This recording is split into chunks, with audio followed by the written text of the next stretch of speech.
Of the European market open, 25 seconds away from the European market open. And this is what futures are telling us right now. They're suggesting we'll be a little bit stronger at the start of our trading day. Yesterday, we saw in London, the UK market weighed down by bank stocks, but elsewhere we saw gains, in particular in some of the luxury names over in Paris. So we'll focus in and see what are the sector trends we can pick out in today's session. Big picture, of course, a lot of focus on US yields, and that 30-year Treasury auction looms large on the horizon. Just getting into our stride then for European equity markets, or just coming out of the gates then early in the session, and the FTSE 100 up by around 0.1%, the first out of the gates. So we have the IBEX also opening to the upside, up by 0.4%. A number of stock specifics in focus. We've had numbers out of Rolls-Royce, numbers out of WPP, some read across perhaps across the Atlantic into SAP. Keep an eye on that as well, and indeed into Cineworld. So there's lots to talk about. JCDecaux also giving numbers. So some individual movers could be very much in focus. But the big picture is that we see some modest moves to the upside for these European equity markets as we still focus in on inflation. We still focus in on that sector rotation. Where is the Treasury yield story right now, and what does that tell us about sector exposure? So European equity markets are opening modestly to the upside. That is as investors are also looking ahead to the ECB rate decision today. The central bank's view on rising bond yields will be a key focus. Investors are on the lookout for any hints that it will use its bond buying program to try to contain borrowing costs. Joining us now is Grace Peters, JP Morgan Private Bank Head of Investment Strategy for EMEA. Grace, good morning. Great to speak to you this morning, this Thursday. ECB day then, and we look ahead to what we might hear from the ECB. Are you expecting a very formal language around concern about rising? Morning, everybody. I'm going to place a stop on profit for euro. I got, as you can see, two positions. First one position opened at 119.85 and another position 118.606. I'm planning to place stop on profit at 119.28. Okay, so 119.28. I'm placing a stop on profit for these two these two positions. Okay,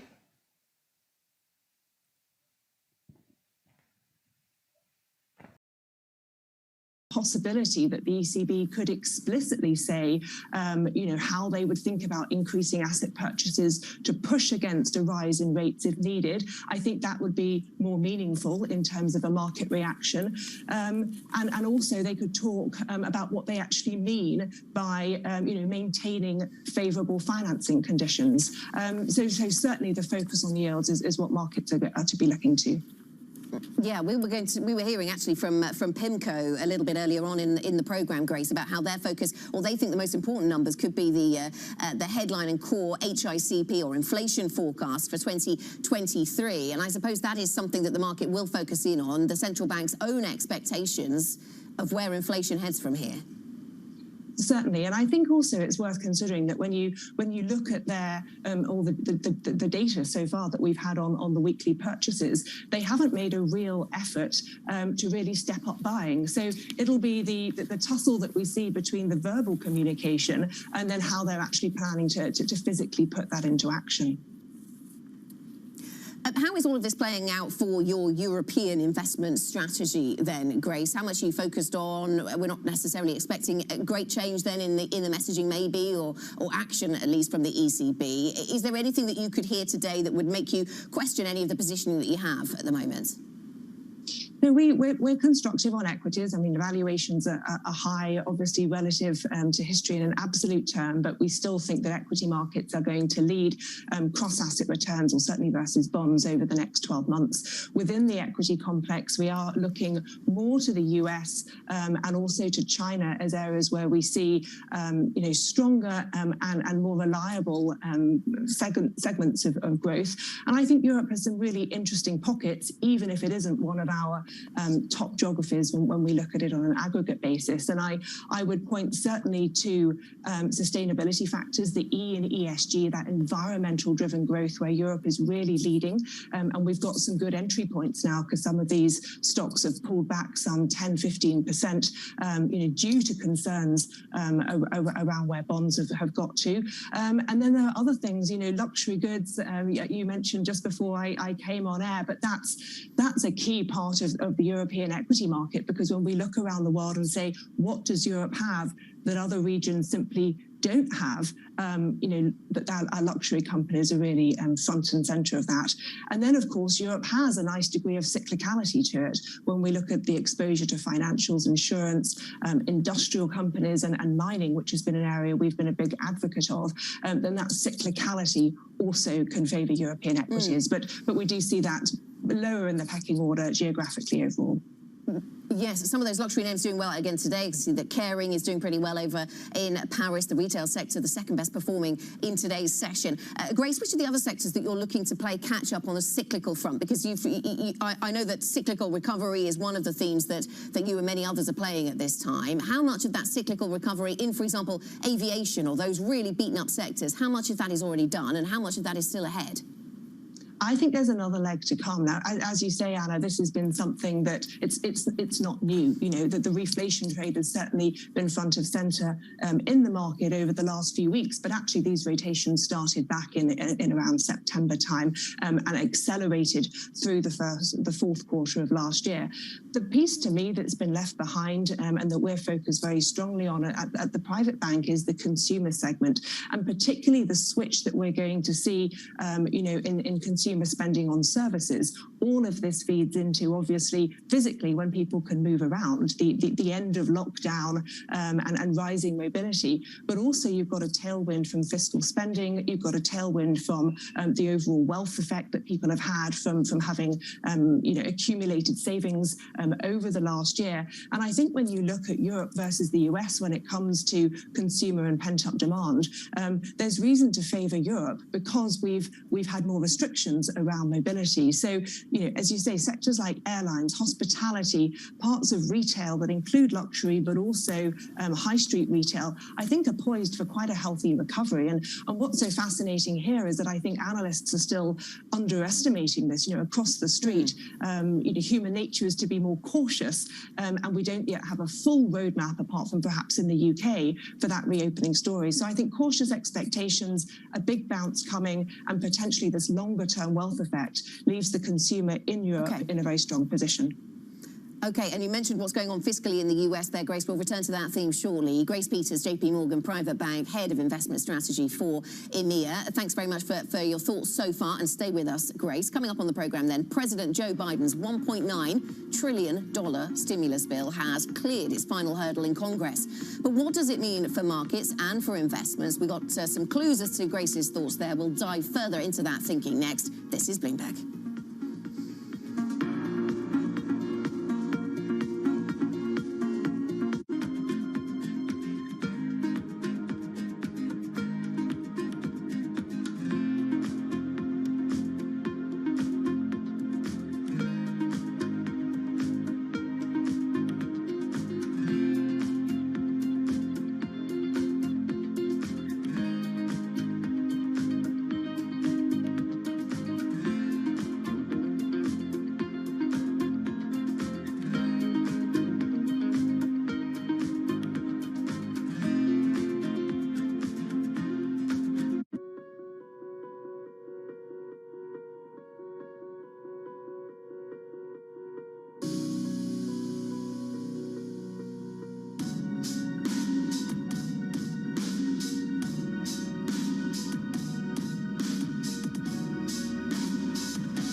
Welcome back to the European market open. 10 minutes into your European trading session, and markets moving modestly to the upside, just clinging to positive territory actually on some of these markets, but overall up around 0.3%. Just to flag something that should be happening in the next few minutes or so, SpaceX is targeting the launch of another batch of Starlink satellites, this from the Kennedy Space Center in Florida, once again in the 21st Starlink mission. So we are once again across those live pictures for you, 3:10 a.m. local time, 8:10 a.m. here in London. So that's something we're following for you. We'll bring you those live pictures as they become more interesting. Let's get a look at what's on the move, though, in these markets. For that, we go to Danny Berger. Danny.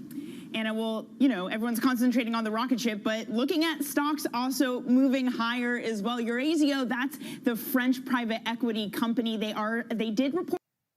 Okay, guys, as you can see, something like this. I calculated, I showed you what I done on the left side of the screen. Yeah, I opened another euro chart. So this is what I want you to do. You have two positions, and right now we need to place stop on profit. And at this moment, I want to move further stop on profit to 119.33. Just right here. Okay, so I moved stop on profit to 119.33, and both positions will be closed if the price will change direction at 119.33. So you have to do as well if you follow my trades. Okay, speak to you later, guys. Look at the macro view. I do have US 30-year yields up for you. Not a lot of movement, in fact, basically flat, but of course that auction is going to be front and center today. We did see some of those inflationary price pressures ease yesterday in the US with the CPI not coming in as forcefully as one might have expected. We are seeing the NASDAQ rally higher, but I should say, look at what copper is doing in London. It is still rallying higher by more than 2%. So perhaps inflation not going to rear its ugly head, but still we are seeing some of these metals get a significant bid today, Anna. Okay, interesting stuff. Yeah, absolutely. We'll watch out for those metals. Copper prices moving higher then, as you point out, in London. The market's focused then on that 30-year auction a little bit later on. The 30-year very much a focus after the 10-year and after the 7-year, of course, a few weeks ago that really caused some market excitement. Let's just focus in on that rocket launch for you. We often get some spectacular pictures, so wanted to bring those to you. SpaceX is targeting the launch of another batch of Starlink satellites from Kennedy Space Center in the 21st Starlink mission. So we'll bring you these pictures. You can just hear some of the countdown. All systems go for launch, the voice says. The Falcon 9 first stage rocket booster that is supporting this mission has been on this type of mission before. It's previously supported the launch of various NASA astronauts, I understand, and has also seen service in Starlink missions previously. So we'll see how this one goes. But this is all, as I say, another launch of a batch of Starlink satellites from the Kennedy Space Center in the 21st Starlink mission.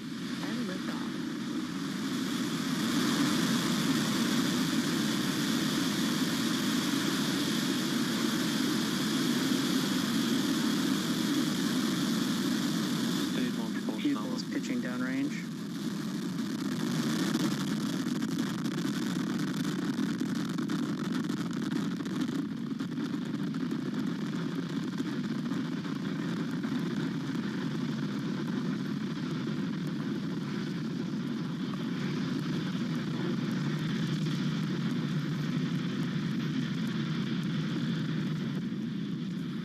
Plus 40 seconds into flight, and Falcon 9 has successfully lifted off from Cape Canaveral Space Force Station, carrying our stack of SpaceX there targeting the launch, or succeeding in the launch of another batch of Starlink satellites from that Kennedy Space Center in Florida. We will keep across these pictures for you. Staying in the United States, though, but getting back to the fiscal economic agenda, President Biden scored a big political win. U.S. households will start getting their $1,400 stimulus payments before the end of the month after the House passed his $1.9 trillion package. He will sign it into law tomorrow. Janet Yellen Yellen said there'll be tough months ahead, but that too will pass. The president will give a primetime address today to mark the anniversary of the first COVID-19 shutdown, a poignant reminder of just how far we've come in the last 12 months. Grace Peters, JP Morgan Private Bank, Head of Investment Strategy for EMEA, is still with us. And Grace, the significance of this fiscal package in the US.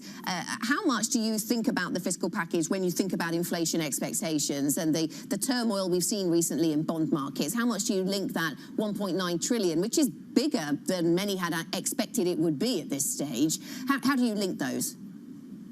It's a big factor that feeds into the view, and ultimately the notion here is that the economic recovery is happening much faster than expected, and a large part of that is down to US fiscal spending that we saw at the end of last year, as well as this $1.9 trillion package that's just about to be signed into law. And what this does is it really takes US fiscal spending from an antidepressant to an outright stimulus. It means that US GDP growth is likely to be north of 6.5% this year.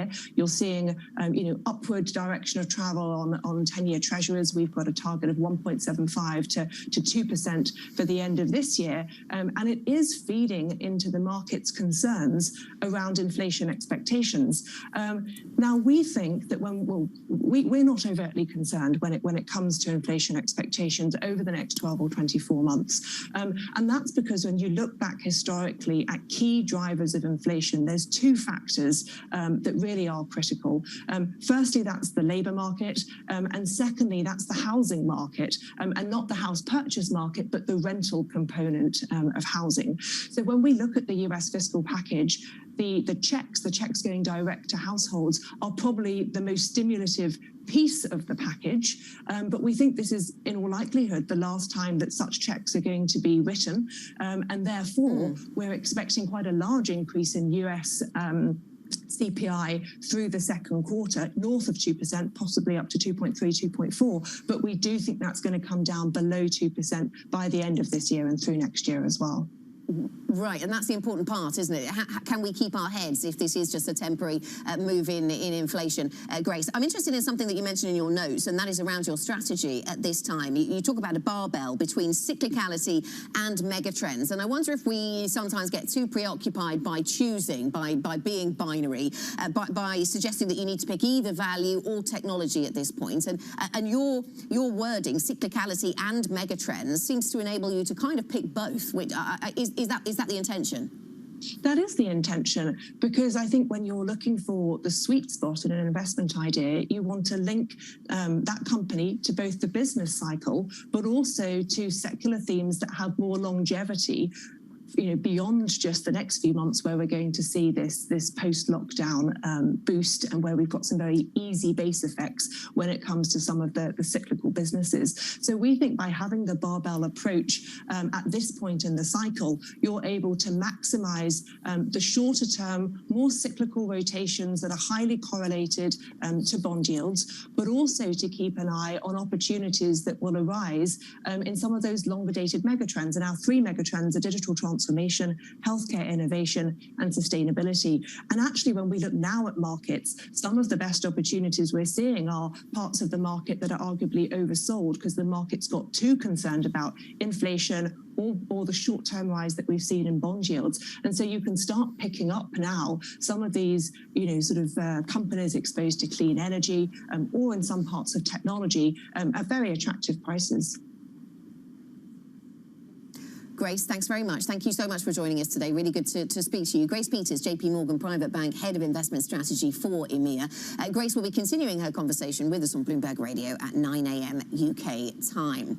Just to tell you something else that is happening this hour, we have satellites going up into space from Florida. We have China's premier giving the NPC's closing speech. So this is the convention taking place over in China. He gives a closing speech. He also takes questions from the media. This is one of the rare opportunities to ask questions of the Chinese leadership in a news conference style. So we will keep across any of the developments that come through from that. Coming up, Lex Greensil's dreams of a $7 billion empire unraveled in days as his business collapsed into insolvency. Details of the rapid fall of Greensill Capital next. This is Bloomberg.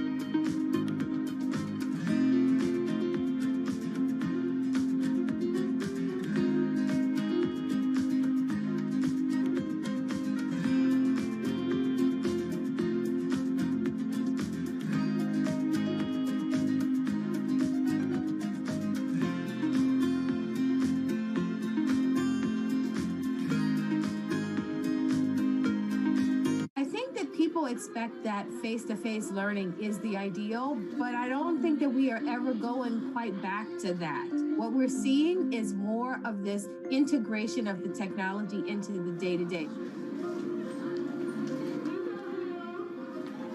We have seen that schools have had this kind of trial by fire in terms of trying to reopen successfully, and that many schools have had to use a system of using different ideas around what it would take to reopen and then pivoting when those ideas did not work well, meaning that some have had to go back and had to close. And that's been a global challenge.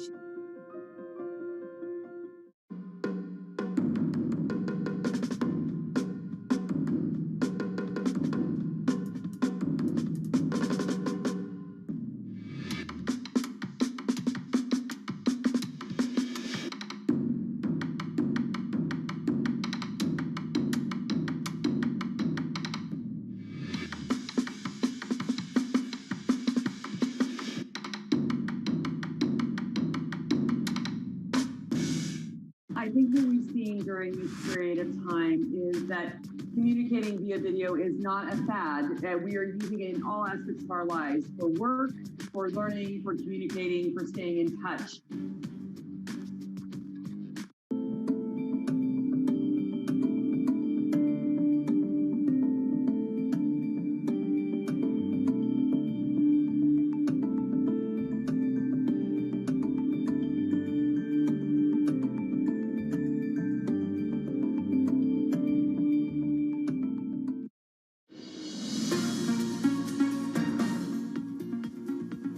Welcome back to the European Market Open, 22 minutes into Thursday's trading session. And in those 22 minutes, we seem to have just held on to these modest gains we have for European equity markets. The DAX, though, flirting with negative territory. Now, it took Lex Greensill 2 decades to build up his $7 billion empire, but it unraveled in a matter of days, triggered by Credit Suisse freezing redemptions from a $10 billion suite of funds that had invested in Greensill's products. Joining us now for more is our reporter, Luca Casiraghi. Luca, how did the Greensill collapse come so fast, as you say, decades in the making, days in its downfall? The unraveling happened in a week, but it was a long time coming. And just a little explainer on how Greensill worked first. So Greensill is a supply chain finance firm that essentially paid companies for their invoices with a minor discount and received full payment at a later stage. It had a balance sheet in Germany, but the majority of the invoices were sold to third parties like Credit Suisse, most of them with an insurance. Now, Greensill has known for months that one of the insurers, the one that covered its largest client, would have not renewed the insurance at the end of February.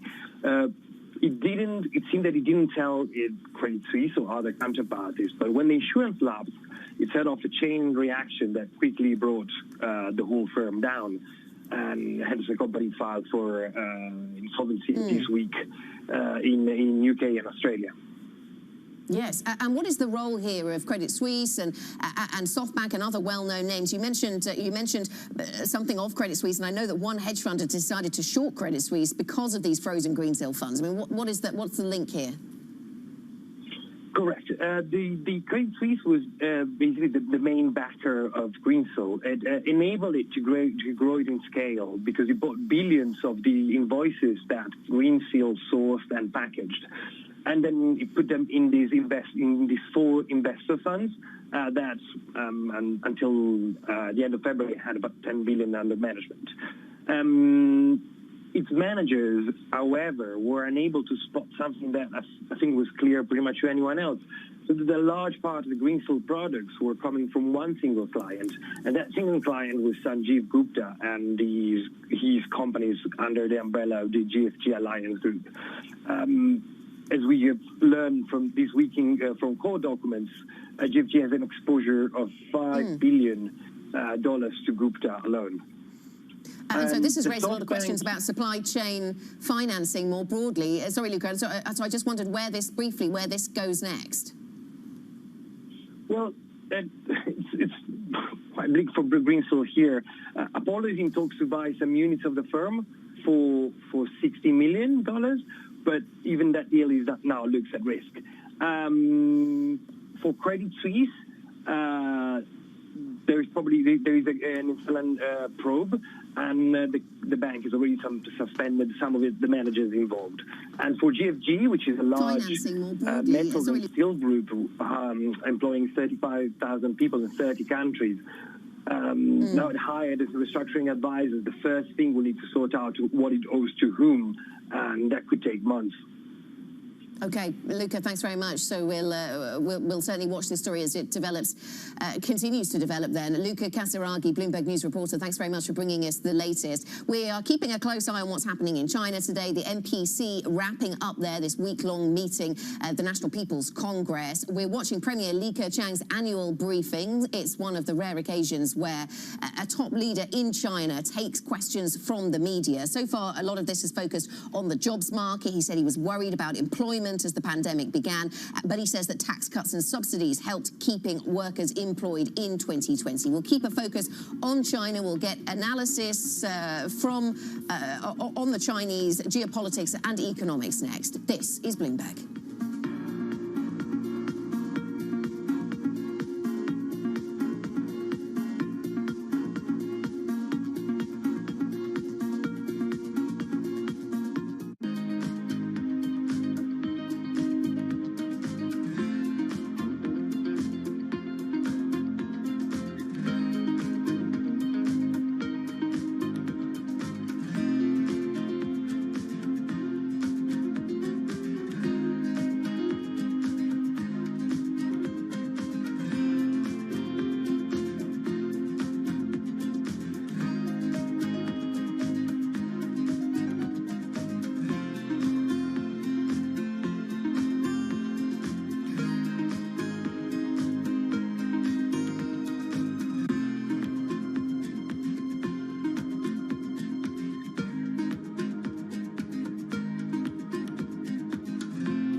Not only just COVID, but it's COVID related, but it's also stress related to job. I think COVID probably just sort of was the nail in the coffin for a lot of us.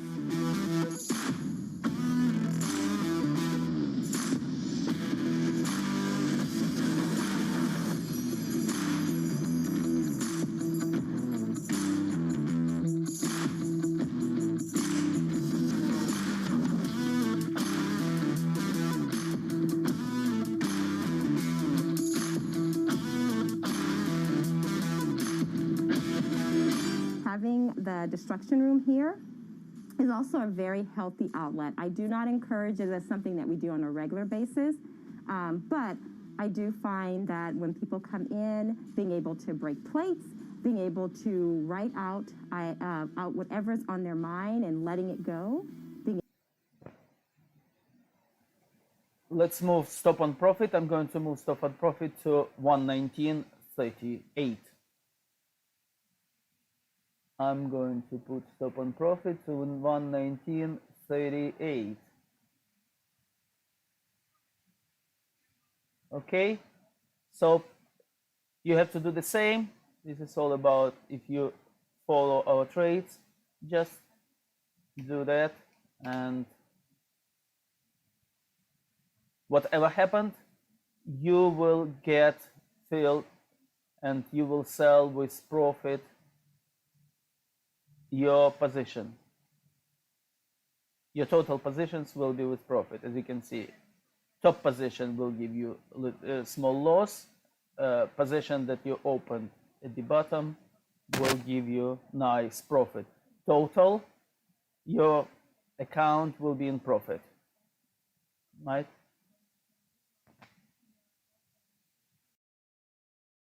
coming from? In part, we have banks to the downside, also auto and parts, which obviously weighs on Germany. That sector moving to the downside with healthcare and chemicals. A little bit higher up, though, right at the top, you'll see technology and basic resources. Tech futures in the US, if you can call them that. NASDAQ futures up by 1.4% right now. That is actually off highs, but still very much more positive than we've seen on some days of this week. Let's get a Bloomberg First Word News update. For that, here's Laura Wright.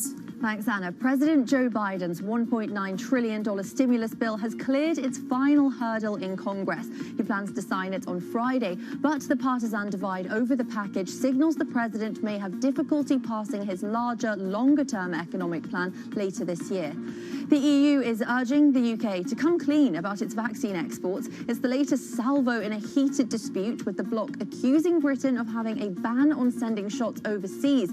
The comments are drawing a sharp rebuke from Westminster. Prime Minister Boris Johnson says he opposes vaccine nationalism in all its forms, but the war of words is not dying down. The US has now offered almost enough COVID-19 vaccine shots to fully inoculate every American adult twice, but President Biden is facing calls from allies around the world to start sharing the US supply of vaccines.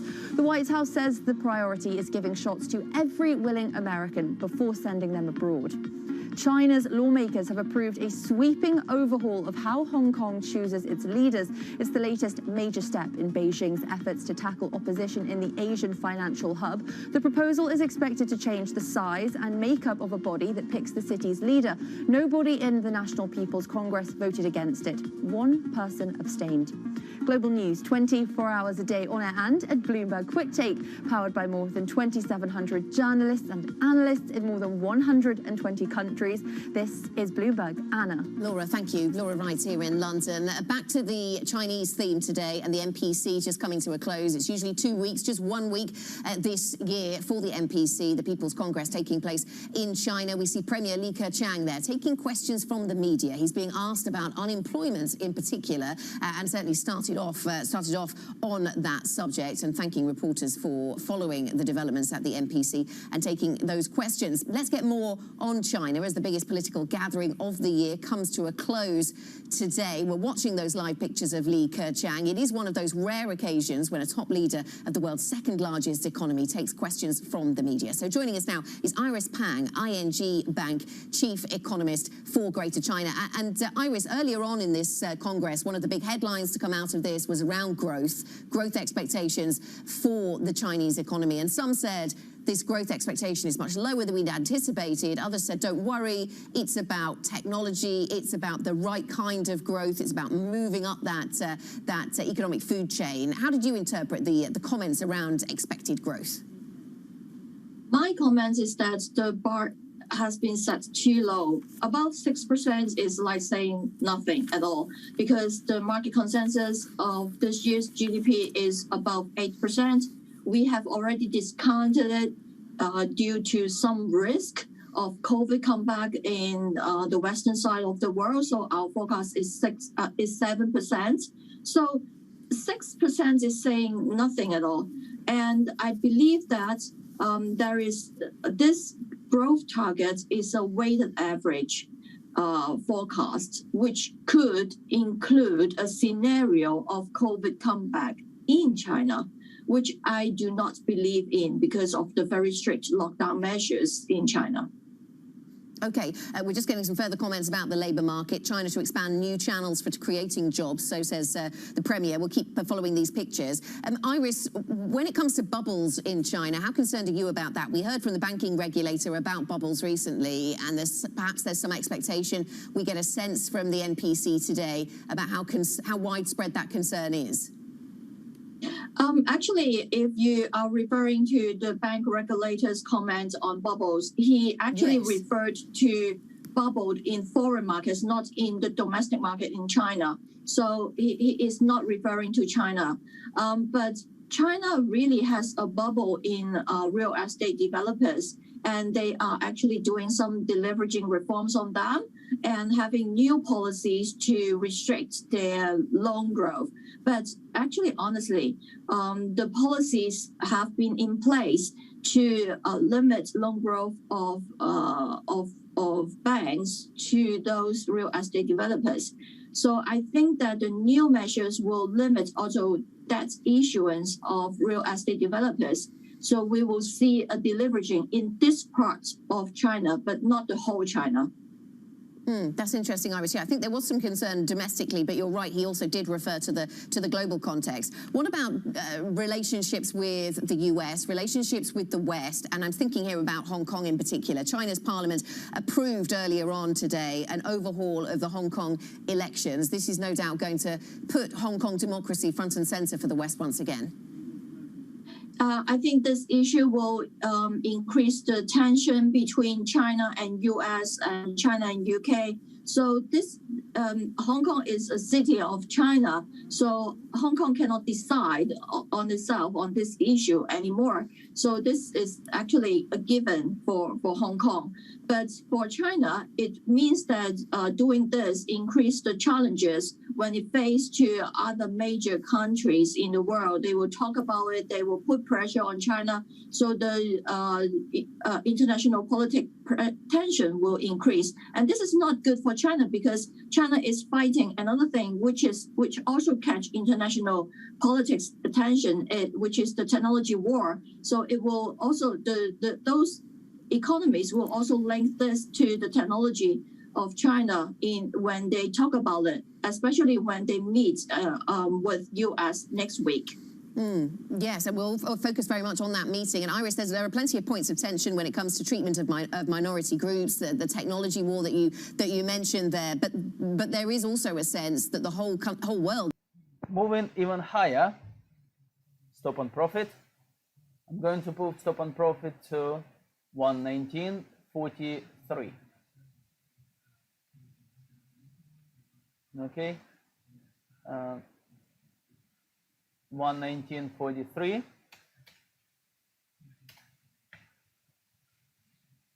Move to stop on profit, and you guys, you should do the same. Okay.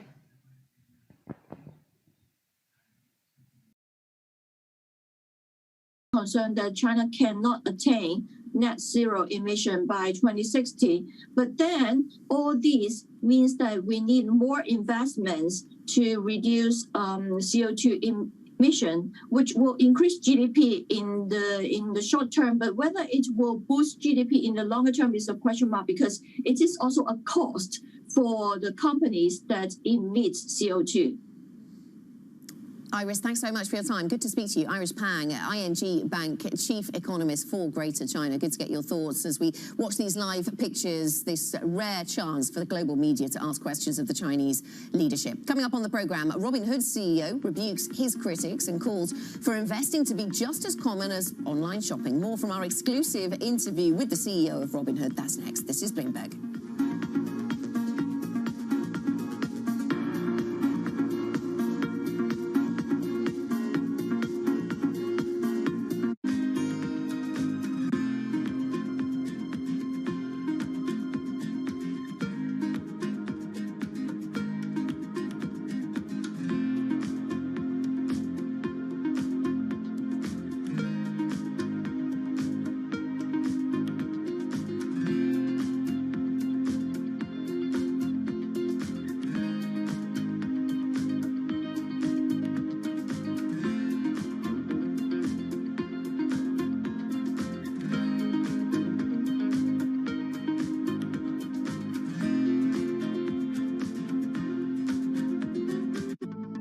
90% of the world's trade travels by sea. At any given time, around 5,000 ships are on the ocean carrying containers. Without them, the global economy would collapse. Many of those containers pass through here, Singapore, the world's second largest port. The industry accounts for 7% of the country's GDP. But the industry is under pressure. The uneven recovery from the pandemic is creating a shortage of containers where they're needed most and driving bottlenecks at major ports. It sent freight prices soaring. Since the beginning of COVID-19, these are levels of shipments that we've never seen before. Chinese New Year marks a seasonal turn for freighters when rates are renegotiated for the next year. Companies must choose whether to swallow the financial hit or pass on the cost. It's a decision that could bring new headwinds for the global economic recovery. Bloomberg has enhanced search on the terminal to deliver what you need when you need it. Now, you can simply type phrases in everyday English in the command line. Compare financials, find people, analyze markets. You can enter phrases or ask questions. What do you want to know today?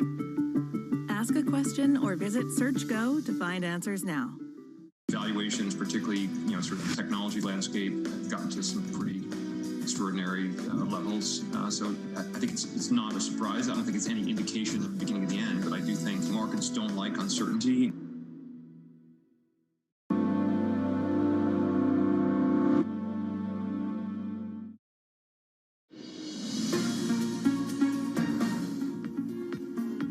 Welcome back to the European Market Open. 41 minutes into a session that is still positive, but not by much, actually, in Germany and in the UK. The FTSE 100 and the DAX fairly flat. Elsewhere, we see better gains, certainly on the CAC 40. Let's turn to diversity. And in a blow to efforts to diversify the banking sector, UK lenders lost around 10,000 women from their workforce in 2020. That's as the UK's 5 biggest banks pushed ahead with long-planned cost cuts and adapted to COVID-19. Joining us now for more is our reporter Stefania Spezzati. Stefania, really good to speak to you, and I suppose it's important to separate out these two drivers. On the one hand, you have the impact of COVID-19 and women's willingness to be in or step away from the labour market, and then you also have long-running plans to close branch networks, which might fall disproportionately on women. I suppose you're dealing with a lot of different factors here. Yes, absolutely.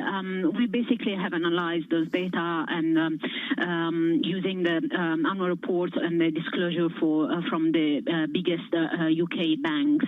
And we, as you mentioned, we noticed this trend where basically the number of women shrunk by 3% compared to the decline in the male workforce.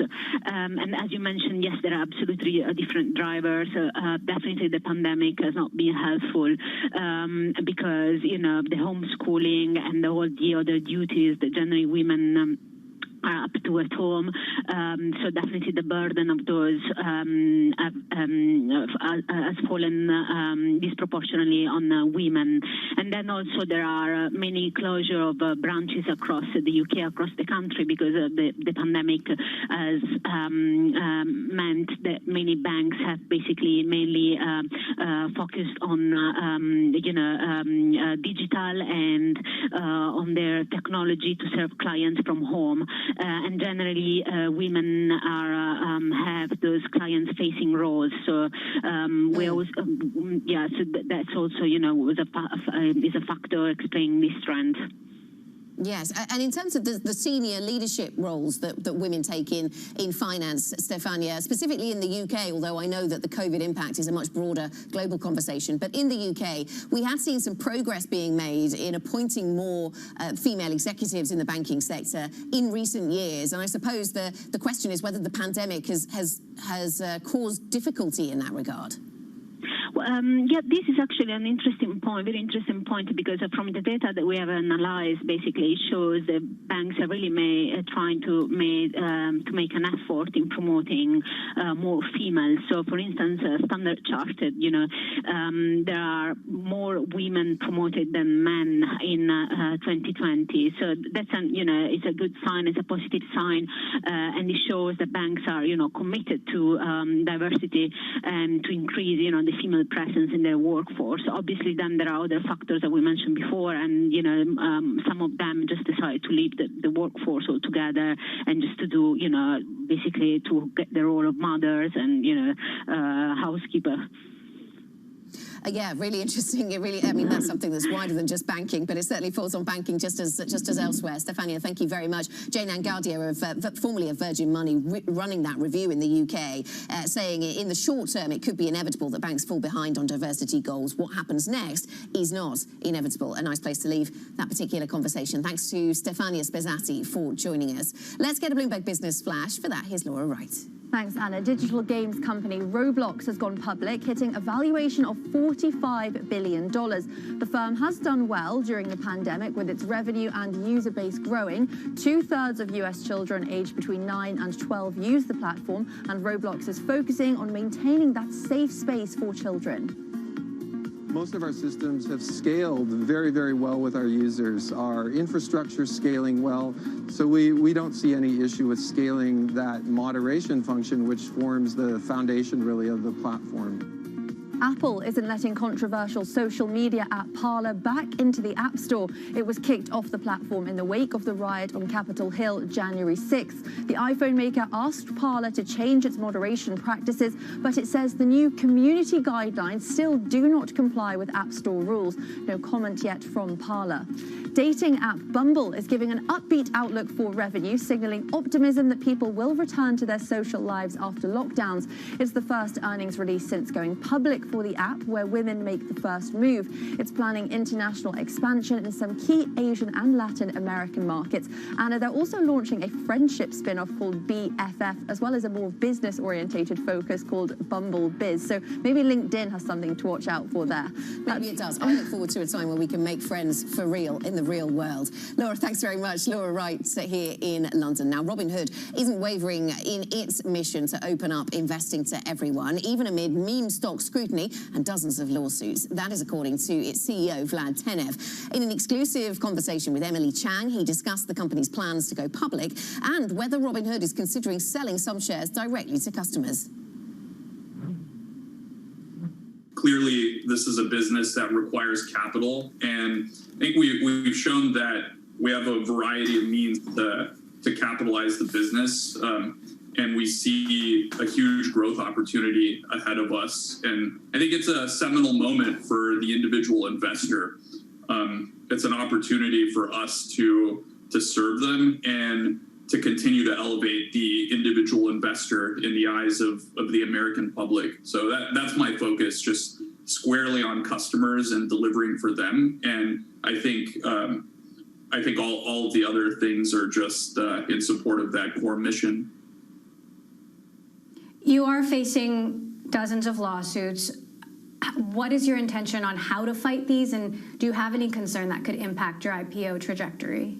We're going to defend the firm vigorously because we actually disagree with the fundamental premise, and I think the facts will come out, and it'll bear out that Robinhood is a customer-focused company that is operating with the highest standards of integrity, and will continue to do so. And if payment for order flow gets taken away, do you have another option? I mean, I think a lot of the payment for order flow concern is more or less baseless. People don't understand the details behind it, and so they're throwing out a lot of these accusations, and it's complicated. I understand that it's hard to sort of grasp how payment for order flow works. We're doing our best to try to demystify it. We're putting out a lot of content on our blog and on social media that actually demonstrates that we believe it's better for customers. People get price improvement, which they wouldn't be able to get if we routed their marketable orders to exchanges. They get a higher degree of certainty of execution, and our model basically aligns incentives and makes it so that all of our market makers pay the same rate, thereby removing conflicts of interest from the relationship. So I not only think it's a good model, I think it's an innovative model, and it's an example and probably a big part of why the American financial markets have their world-leading position. It's that we've allowed innovative models to flourish and not tried to regulate them out of existence. You know, I know you have big plans, a big vision, beyond a basic brokerage and the features you have now. What are the biggest milestones ahead? What are your priorities? I think you can look at our vision broadly and say that right now about half of U.S. households invest. We'd like to get that number up to 95+%. Investing should be as ubiquitous as shopping online. It should just be something that people do. And moreover, I think there's an opportunity to expand that beyond the U.S. There's no reason why the greatest financial system the world has ever seen should be only available to Americans. We can make that available globally, and not just to high net worth individuals and the wealthiest 1% globally, but to the mass market. And so I think that's a huge opportunity. The Robinhood CEO Vlad Tenev speaking to my colleague Emily Chang there. Live pictures still coming to us from China, from the NPC, the National People's Congress. Li Keqiang, the Premier, still taking questions from assembled media. And he's taken he's been talking a little while about growth expectations. That 6% growth target, remember, was something that disappointed some earlier on in this particular convention. He now says the GDP growth target of above 6% is not low. They're trying to set expectations via this. He doesn't want big fluctuations in GDP growth, and China wants to promote high-quality, sustainable growth. Economic growth that's too fast won't be steady, he says. So quite a focus on the growth story out of China as we continue to bring you the latest on the NPC. This is Bloomberg.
It's really a reminder, isn't it, just how sensitive the markets are to any commentary about trade. We did see some pressure on the yuan, we did see some pressure on the futures. That is now being reversed.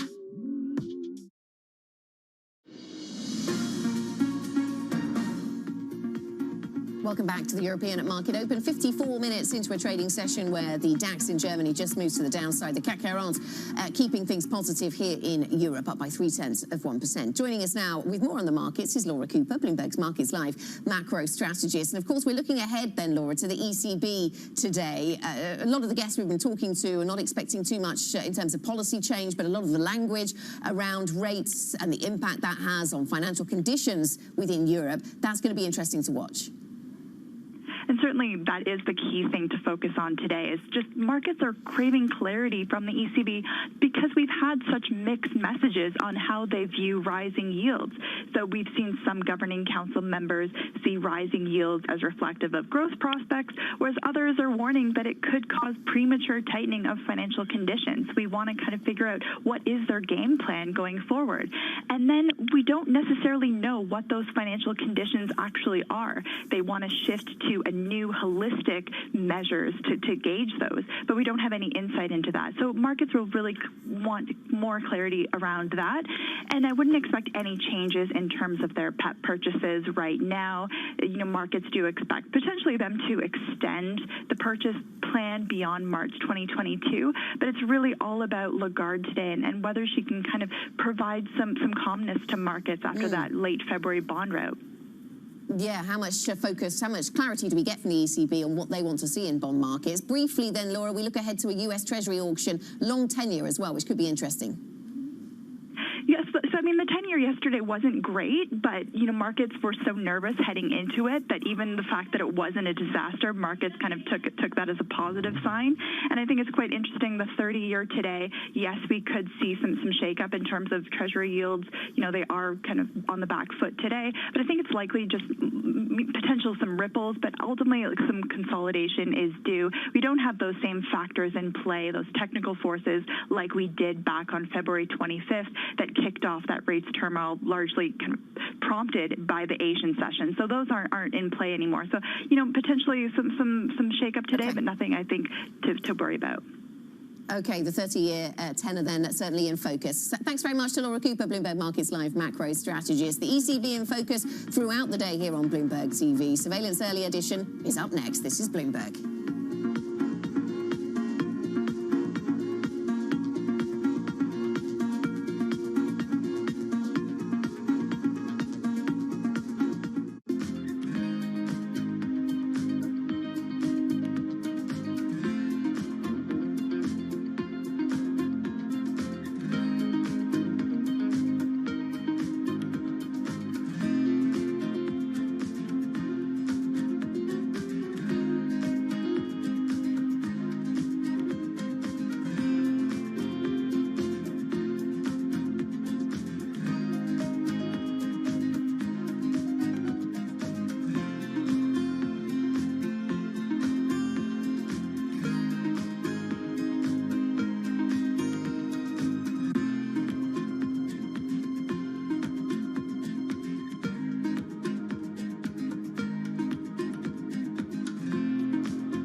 Women leaders were actually better at controlling the deaths from COVID-19. Do you think out of this pandemic, we'll see more countries be willing to elect female leaders? When we look at women leaders, we tend to project on them baggage that they shouldn't bear. Women are given an opportunity when no one else wants to do the job. Women had a very clear objective. They wanted to save lives. The women leaders, if you look at their careers, have also built up a level of trust. In fact, women have to be better at communication in order to be elected as leaders, whereas this doesn't hold true for men. We need to get those sexist stereotypes out of our head and give women a fair run for leadership. Trying to change the stereotypes about women is not only the business of women, but men have to be part of it. Access the financial world on demand. Hear from leading economists, policymakers, and industry experts via live and on-demand webinars, only from Bloomberg. Start exploring to see what's moving the markets.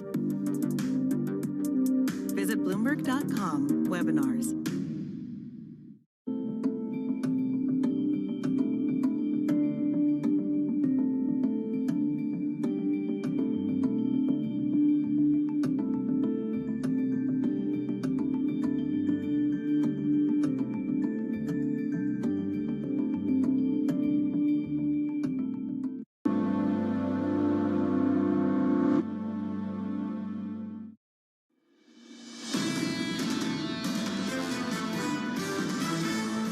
reject the idea that investing in the U.S. capital markets is gambling. Help is on the way.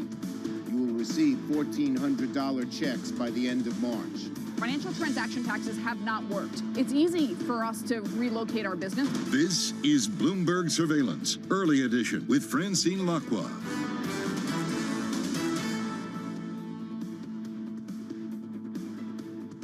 Well, good morning and welcome to Bloomberg Surveillance, the Early Edition on this Thursday, 11th of March. I'm Francine Lacqua here in London, and here's what's coming up on today's program. The bill passes. Joe Biden's $1.9 trillion stimulus package faces no further hurdles after passing through the House of Representatives, while the president is expected to sign it on Friday. Decision day ahead of its latest policy announcement, the ECB epitomizes the divergence between traders and central banks, while Bloomberg learns that it's betting inflation will be fleeting if it rises at all. And China's parliament approves an extensive overhaul of the election system in Hong Kong on the final day of its yearly NPC meeting. Help is on the way. That's the message from Democrats after Joe Biden's $1.9 trillion relief bill clears its final congressional hurdle. Now, the bill is seen as a major political victory for the new president, displaying his influence over a Democratic Party in control of Congress by the thinnest of margins. This bill represents a historic victory for the American people. I look forward to signing it later this week. However, the partisan divide over the bill could make things difficult for Biden to enact his longer-term economic program. Well, in the meantime, most Americans will be receiving stimulus checks worth $1,400 in the coming days, and state and local governments will get $360 billion in aid. Well, joining us now to discuss the stimulus, and then a little bit later to discuss the ECB as well as Christian Keller, to discuss the stimulus, and then a little bit later to discuss the ECB as well as Christian Keller, Barclays Head of Economics Research. Christian, always great to speak to you, so thank you so much for coming on. When you look at the relief bill, huge in size, I think the second largest in the U.S. history, what does it actually mean for the real economy? What does it mean for jobs, and what does it mean for growth? Well, it's certainly a huge stimulus, and 1.9 trillion is about 8 to 9% of U.S. GDP, and it comes on top of the 900 billion that were signed in December. So it's a huge stimulus. It will mean a lot of it is going directly to demand. I mean, you heard about the $1,400 checks. This goes to U.S. households. We have seen in January already, real disposable income rising by 11%. That will be further fueled. And on top of it, we have around another 2 trillion of excess savings in U.S. households. So you can imagine when all this hits in the coming quarters, we could have a lot of demand. And even if you believe, as what we economists call the fiscal multiplier of this fiscal package would be relatively low, we think that growth now will be 6, 7, or even higher. I mean, it just adds so much ammunition in a way to GDP that I think growth for this year and in a few quarters into next year is secure to be very high. That would be the first impact on the U.S. economy. Yeah. So does it mean that actually we'll also see rampant inflation because actually the relief bill is so huge and not very targeted? Look, I think this bill wanted to make sure that one doesn't make the mistake of 2009, where stimulus was probably too small. It does, however, due to its size, of course, raise concerns in a way, was it too much of a good thing, so to say? We are relatively less concerned about inflation. I think we definitely see high year-on-year inflation prints in the coming month, and a lot of these are base effects. But when we look at underlying inflation, we see still very stable expectations. We think a labor market that is healing, but it will take more time to heal. Unemployment will go probably below 5% by the end of the year. But the wage growth that we're seeing, all the technology effects, we don't really see that inflation is at risk of going really beyond of the modest overshoot in a way that the Fed wants to see in any case. So, Christian, there's no danger, the markets seem to think, that there could be, rampant inflation or certainly higher than expected inflation that would actually force the Fed's hand to change monetary conditions. But I wouldn't say there's no danger. I think we have put ourselves in a place for the first time, really, since the global financial crisis, where we created conditions for inflation to come back. I think there's no doubt about this. Now, what the risk is that this really gets out of control and would force the Fed to move much earlier than what they're saying now. We think that is more limited than the market at times last week in particular started to price. We think the Fed will be making very clear that it wants to adhere to the dot plot. And at some point the market pricing more than 3 hikes already in 2023, we thought that was overdone, both with regard to what the Fed wants to do and also with where we see inflation going, in particular underlying core PCE inflation.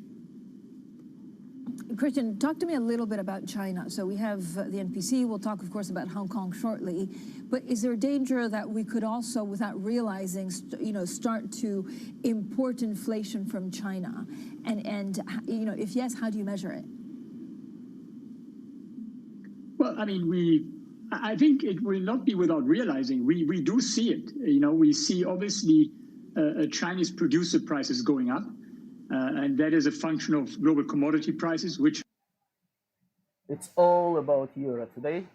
I'm moving even further. My stop on profit for euro, I'm going to move to 119.48. Stop on profit. And I'm going to move here to 119. You probably understood the other chart is 1 minute chart, because as a day traders, you're supposed to trade based on charts based on minutes. It's kind of difficult to trade 5-minute chart or 15-minute chart if you are day trading, because every second something might change. So this chart is 1 hour chart. So because we was holding this position for several days, some people, some investors, our clients will not see where exactly we purchased one or the other position. So that's why I changed one chart to euro against United States dollar to 1 hour chart. So right now, as you can see, I moved stop on profit to 119.48. And here as well, 119.48.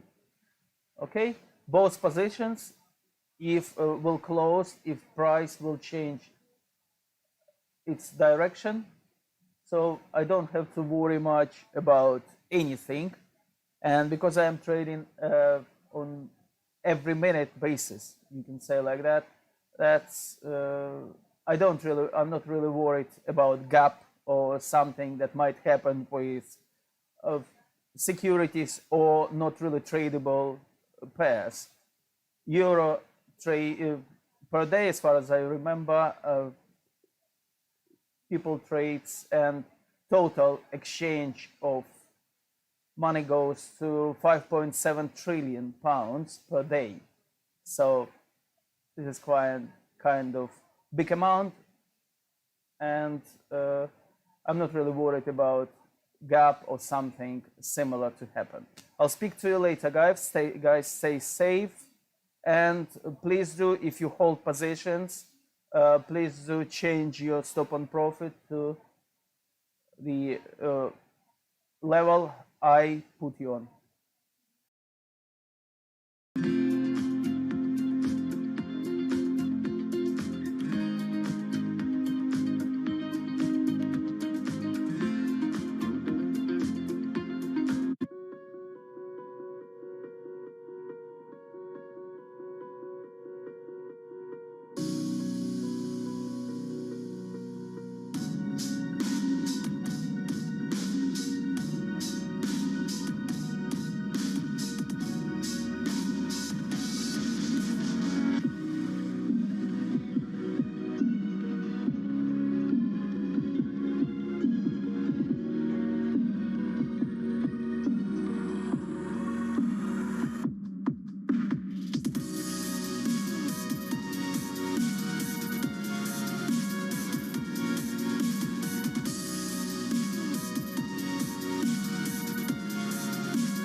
our generation's biggest problem. Climate change is happening. And the world's most innovative solutions. Transport, industry, buildings, electricity, all of those things. Everything you need to know about our changing environment, the politics of global warming. We can and we will deal with climate change. In the fight against climate change, Bloomberg Green has you covered.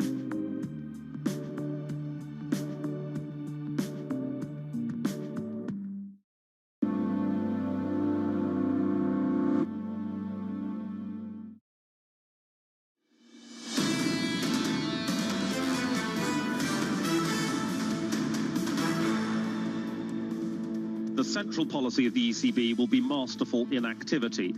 They're very good at inactivity. They do it a lot. At this moment, it's been more words than actions. We expect her to be very direct in how she addresses the topic and to lean against the rising bond yields. This is something the ECB will not be particularly comfortable with, not necessarily because of the rising yields per se, but because of the associated tightening in financial conditions, which is, of course, a source of concern for any central bank. I would be surprised if we were to see aggressive action at this stage after what is, after all, an economically insignificant move in bond yields. If the messaging is not clear, yes, we might see a bit of volatility on the rate side and more of a test from the market to see what the ECB's resolve is like. Thoughts there of some of our guests ahead of the ECB rate decision today. Now, inflation expectations between policymakers and investors are starting to diverge. It's probably what's been dominating the markets. Rising yields see money markets betting on a sustained pickup, but Bloomberg has also learned that the ECB expects any rise to be temporary. Well, sources say that the bank is predicting the sudden boom in consumption when lockdowns end won't deplete consumer savings. Most economists are expecting the ECB to eventually extend its pandemic bond buying program, but that decision looks unlikely today. The question for markets, though, might not be the length of a PEP, but actually the size of buying. Well, Christian Keller of Barclays is still with us. Christian, I want to talk about PEP in a second, but is there a real danger that Europe is being left behind? First of all, because the U.S. is getting vaccination right. They're doing it quicker, they're doing it better, and also they have a lot of stimulus, which we just don't have in Europe. Yeah, I think, look, first of all, one is very clear. Europe is behind on vaccinations. I do think they are probably able to accelerate things. If you look at the very recent numbers, there's some hope. And I know that in Germany, for example, the program will be accelerated in April. So I think Europe is lagging behind. But I think if you take, a 6 months, 9 month outlook, I think there will be some catch up for sure. So Europe starts late. And Europe also does not have that aggressive stimulus that we've seen in the US, which is extraordinary. The good news for Europe is that they will get a bit of a free ride from the US stimulus because there'll be some spillover. And, Europe is one of the regions that will feel it positively in terms of demand from the US. So I think this is, in a way, indirectly also a boost for Europe, what happens in the US at the moment. Christian, how difficult is it going to be for the ECB president to actually navigate today by communication? I mean, if they don't do anything, they have to warn the markets. Is there anything that she can learn basically from what the market has done after we heard from Jay Powell? I think, first of all, she got a little bit of a relief of what happened in recent days. If I look this morning, bonds are back to 10-year bonds at minus 33 basis points or so. And I think it was said earlier in a commentary, if you look at it from a broader economic perspective, these increases, while they're very rapid, and they also came as an increase in real yields, no doubt. But if you think about the broader picture, those are still relatively minor increases, and overall, the yields are very low in the euro area. Now, I think she will emphasize how much ammunition they have. They still have $1 trillion or so in the PEP. They will emphasize that growth will be revised down probably for the first half, but it could be better in the second half. Inflation is higher this year for sure, but it is probably temporary. And I think she will try to find a balance between saying we have a lot of ammunition, what we can still do, but at the same time actually trying to spin a positive or tell a positive story about rising yields actually reflecting an improvement in the economic outlook. What will the ECB do on PEP? Well, they have about $1 trillion left or so to spend, and there was some, I think, astonishment that maybe during the times of the sell-off they were seen of having not done as much as maybe as they could have. I think that's sometimes difficult to see from the numbers how much they really did. But fact is, they also probably don't want to micromanage the market and see how how rapid things can go. But they overall, they can do more if they need to. And I think now they probably will be aware that whatever happened next week with the Fed, that they could step up and just buy more. In particular on the bonds, they can just go in and buy more if they feel that the curve is moving too much. Christian, very quickly, how much of a headache is euro for ECB right now? It's a lot less. Actually, I always tell clients, 3 months ago, or even a month ago, we all thought the biggest headache for the ECB would be the euro. And now it seems to be, no, it's rather yields. And I think that has to do simply because, US yields are rising so much. US has given themselves such a boost. Growth will be much higher. And suddenly, the whole narrative, which was a big consensus narrative going into this year, that this would be the time of a continuous dollar decline and an appreciating euro, has suddenly turned. And a lot of people now see, including us, and we walked into this, by the way, never thinking that that the dollar would go weaker. The dollar now looks well supported, and so that in a way is good news for the ECB, because I think they have to fear less a strong appreciation of the euro.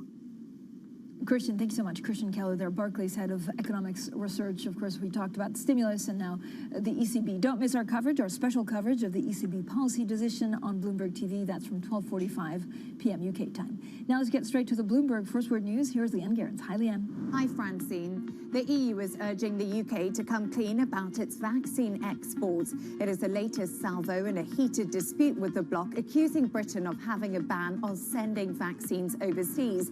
The comments are drawing a sharp rebuke from Westminster. Prime Minister Boris Johnson says he opposes vaccine nationalism in all its forms, but the war of words is just not dying down.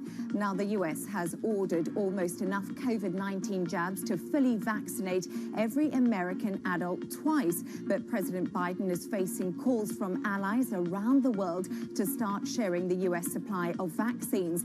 The White House says the priority is giving vaccines to every willing American before sending them abroad.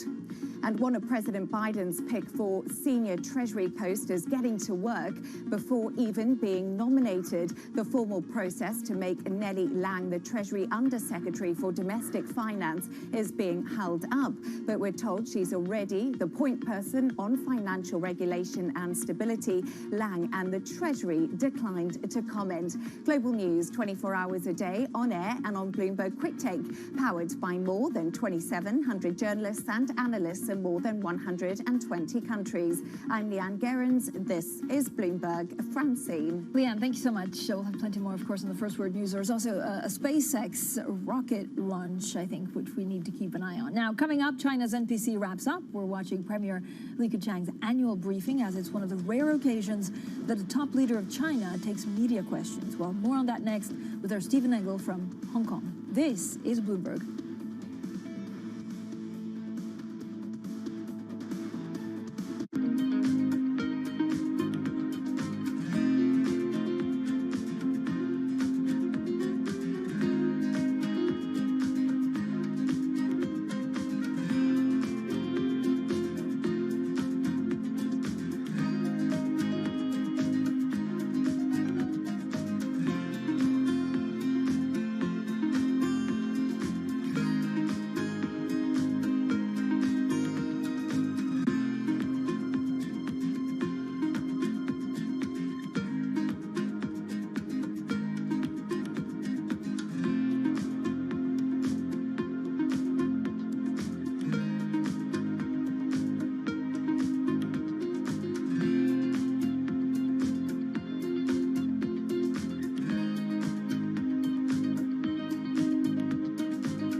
I have asked the Securities and Futures Commission and the Hong Kong EX to work together to explore the viability of our own Hong Kong version of SPACs. We remain very confident on the competitiveness of the Hong Kong stock market.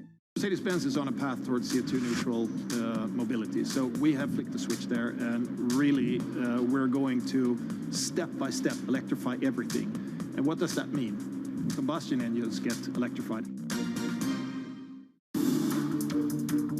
Every Friday with 30 minutes dedicated to fixed income, I'm Jonathan Ferro. This is Bloomberg Real Yield.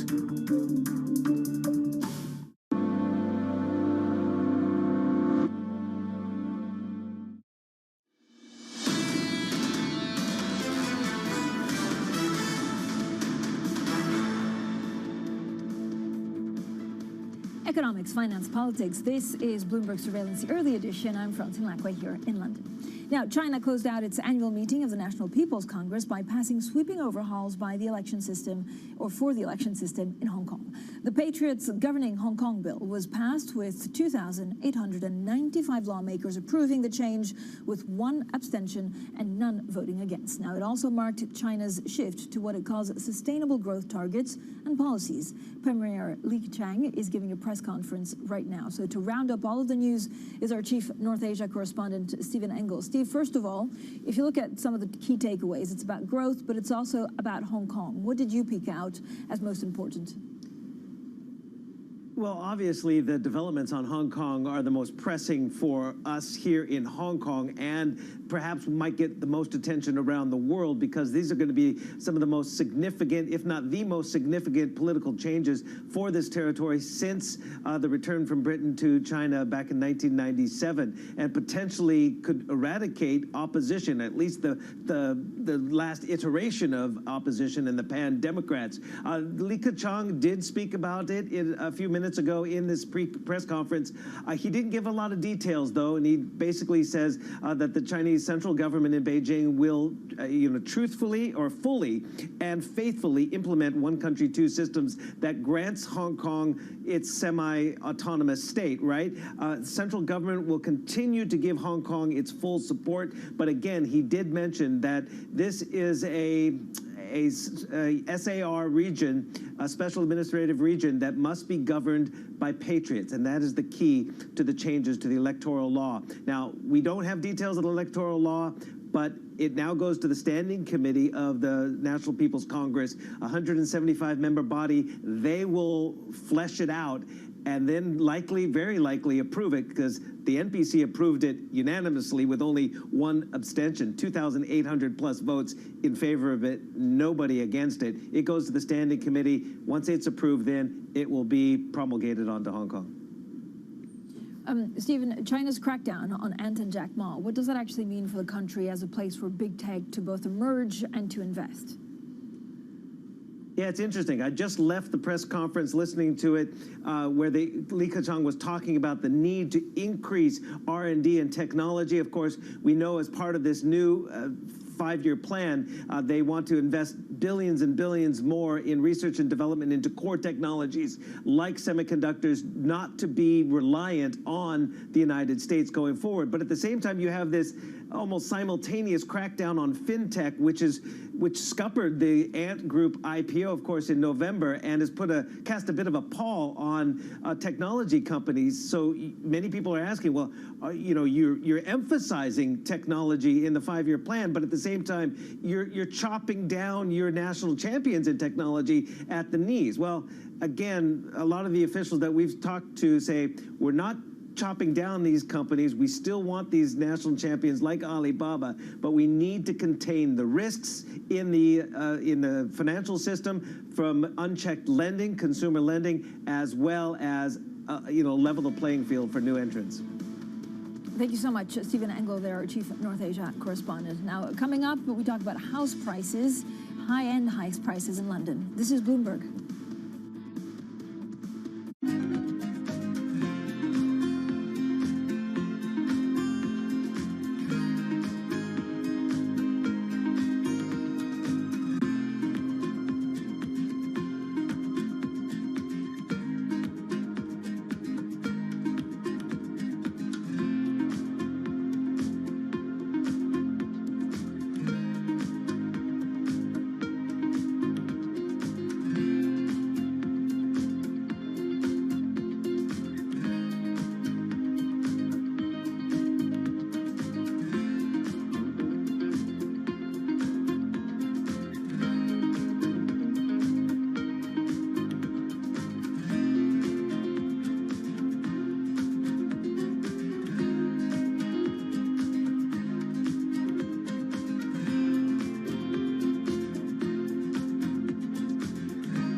BSO Now is your online home for brand new Boston Symphony Orchestra and Boston Pops performances. Discover new releases each week that include behind-the-scenes storytelling with conductors including music director Andres Nelsons, guest composers and musicians, plus critically acclaimed archival concerts and more. Visit bso.org/now, where the music plays on. BSO season sponsored by Bank of America. I'm David Weston. Bloomberg Television is reinventing one of the most iconic brands in financial television for a new audience. Join me to see the news program for the clever investor. This is Bloomberg Wall Street Week. This is a market that over the past few weeks has made it clear it wants to go higher. It got a little spooked by the idea that geopolitical tensions are rising.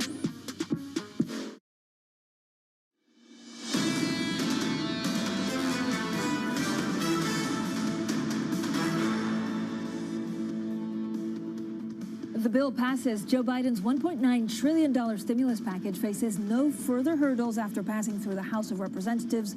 The president is expected to sign it on Friday.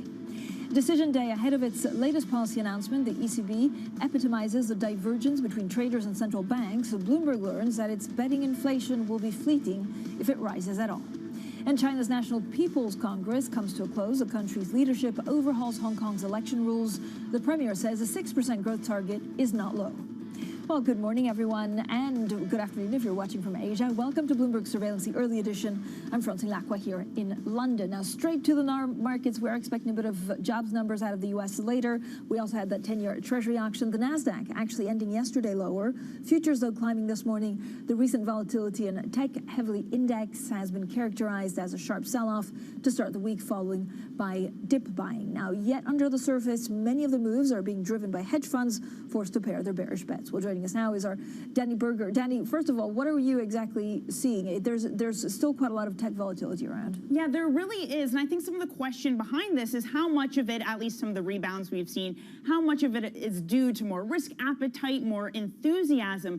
If we lift up the hood a little bit, it does seem, though, that hedge funds are largely responsible for the rally in tech, and not necessarily because they like it, more so because they've had to cover some of their shorts. Now, there is some evidence we can point to for this. For example, if you look at the most heavily shorted tech names, that's this line in the white, it's a Goldman Sachs basket of the Russell 3000. If you look at what it did over the past 2 days, it rose about 7%, easily outperforming the NASDAQ, which is on the bottom here. So those are the ones that led it up. Goldman Sachs also points to the prime brokerage services that show that the ratio of short covering to longs was 4-to-1. So way more action in terms of short covering earlier this week when we got that rebound. So again, Francine, this just shows us that perhaps not everything is rainbows and butterflies and all happy in tech world. It could just be people trying to mitigate some of their losses. Rainbows and butterflies. I love that, though, Danny. That's exactly what I need on this Thursday morning. What does this all mean for the direction of tech from here?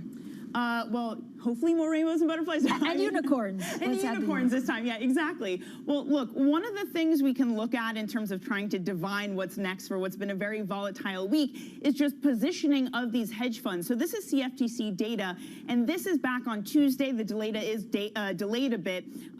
They did head into the week net short. So again, this is last Tuesday, so before we started the week. Now, if some of that is covered, they're not an extreme level, so that means they're ammo to take the market higher if they start to short cover isn't necessarily there. But we look at a day like today when the NASDAQ futures are moving higher. If there are still shorts left in this market, they can certainly turbocharge that rally in tech shares, Francine.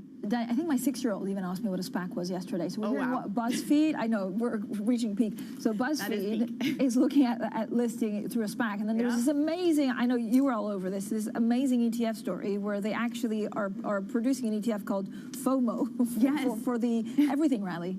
Yeah, I mean, look, I feel like when you have a website like BuzzFeed that, you know, is famous for the memes it produces, it only makes sense for it to go public via something that has kind of been memed out. And yeah, it is crazy seeing those ETFs. But look, that really makes you wonder, is this just a fad or is it going to last all around if, you know, forever we'll have FOMO with people buying the ETF? Danny, you and me, I'm going to create a meme Actually, I'm going to ask people to create it for us because I'm not the best at creating memes. Maybe our Greg Tanner over in Dubai can help. Danny, thank you so much. Great stuff from Danny Berger there. Now, living near the office is getting a lot cheaper in London. House prices in the city and Canary Wharf have dropped. You can find the best bargains in the city of Westminster, where prices there have slumped 37% compared to a year earlier. Lockdowns have caused residents to move to greener areas with more spaces and also see thousands of migrants leave London. Well, Northacre is a British property company that develops luxury apartments in London. And Nicola Barattieri, Northacre chief executive, joins us for an update on the property market. Nicola, I'm sure there's a couple of questions about SPACs and whether you want to get into maybe real estate SPACs. But on a more serious note, people can't travel. So how difficult is it to shift some of your properties to sell them if you don't have foreigners coming in to view them? I think that, first of all, good morning, Francine. First of all, I think that the prime central London market has really had a story of two prongs. The first one is the secondary market, which actually has been quite resilient at every price point. Chelsea and Westminster, for the first time in 6 years, actually recorded a plus in prices in 2020, which is actually quite extraordinary. This has not really reverberated in the new build because obviously the new build is mostly for foreign buyers and investors, and they haven't been able to travel, so they haven't been able to come and see the stock, and the space has been pretty quiet. There's also a lot of people, a lot of bankers that have left because of Brexit or other reasons. Does that also hurt some of, has the, I guess, profile of who's buying your properties changed because of Brexit? Look, I think that if you're really focusing on the prime central London high-end space, they were not technically the main targets. The main targets were foreign buyers who have shown that actually their love affair for London has continued.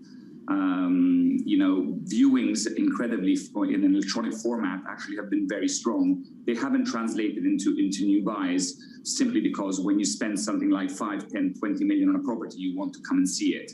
But there is pent-up demand. I think what the pandemic has shown is that, homes are now kind of, we're giving a sharp focus on our home, and that they're at the forefront of our desires, much more than any other luxury good. You were talking about before in your intro about, implying the end of urbanization, of everyone moving away to the countryside. We believe exactly the opposite. We believe that actually we've missed human contact much more than trees. And the trend of urbanization will continue. And I think it's a short-term blip that you're seeing people moving out. So we're bullish on central London going forward. And, if at the beginning of 2020, someone would have told me there was a pandemic and prices would have been stable, I think it's a very good showing. And it shows you that there's pent-up demand after a 7-year bear market. So, Nicola, how would you actually see it? Is it people that have moved temporarily to the countryside that now want a bigger place in London? Is it people that can afford, that want to size up? How does the working from home equation, even if you maybe still want to be in the city centre, change demand for some of the properties? I think, like in everything, people have made a lot of noise about this and people moving out of the city. But if you look at the numbers, they're not as staggering as one would think. So, I think we need to let dust settle a little bit. Let's see in the next 6 to 12 months what is actually happening. But we believe that people will be going back to work. They will be going back to the office. Maybe not like before, maybe with greater flexibility, maybe not 5 days a week. But, city centers will be thriving going forward. That's our bet. And that's what we're seeing and hearing from investors alike, by the way.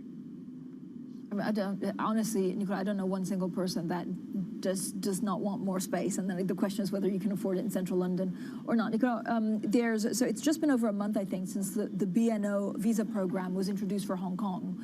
Have you seen any difference about on Chinese or Hong Kong buyers coming in London, or is it too soon to really measure the impact on property? Not on the back of that yet. It's too soon, right? We need travel again for that. But what we've seen is that the Chinese market has probably been the most active market in prime central London now, I would say, for the last 2 to 3 years. So this will just add a bit of fuel to the fire. We haven't seen that yet, unfortunately. Are you looking at developing high-end project in rural UK, or again, because you believe that actually the action is still in central London, it's not something that you think is worth your time? We believe that the action is in central London. We're strong believers of London. London has, a lot to offer, both from an investment perspective, but also from a lifestyle perspective. And our buyers are still focusing on buying the best possible homes in central London, right? We've got to remember that London has 35,000 acres of green space. 40% of its footprint is green. It's the greenest city in Europe. And so with central London, you're getting the best of both worlds. Nicola, when you look at some of the things that people, like talking about is the budget and what we heard from, of course, the Chancellor Rishi Sunak. Is there anything in there that you would take as a negative, longer term in terms of tax hikes for corporations coming to London and therefore for house prices? Yes, I mean, if you're looking at the hike in corporation taxes coming in the 2023-24 year, it's definitely not good news, right? Because whilst before you could structure London investments with offshore vehicles, you can't do that anymore. And this has been the case for the last 3 to 4 years. And so that will have an impact on the value of the underlying asset, for sure. If you look at it on the other side, you are seeing that gross yields are still relatively high in comparison to the zero interest rate environment that you're seeing around the world. And we feel that there's going to be a compression in those exit yields, which will probably counteract what is happening in the, of what Rishi put forward regarding corporation tax hike. Nicola, thank you so much, as always, for a little bit of your time on Bloomberg. Nicola Barattieri, their Northacre Chief Executive Officer. Now, iron ore and copper prices rebound. European miners outperform peers in today's session. Up next, we speak to the Chief Financial Officer of Russia's biggest steel company, it's Severstal. This is Bloomberg.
Their CPG history, their experience, and really how we might be able to combine together to really create this fantastic public company. And so we kind of got into the SPAC thing a little bit before it became such a hot method of going public.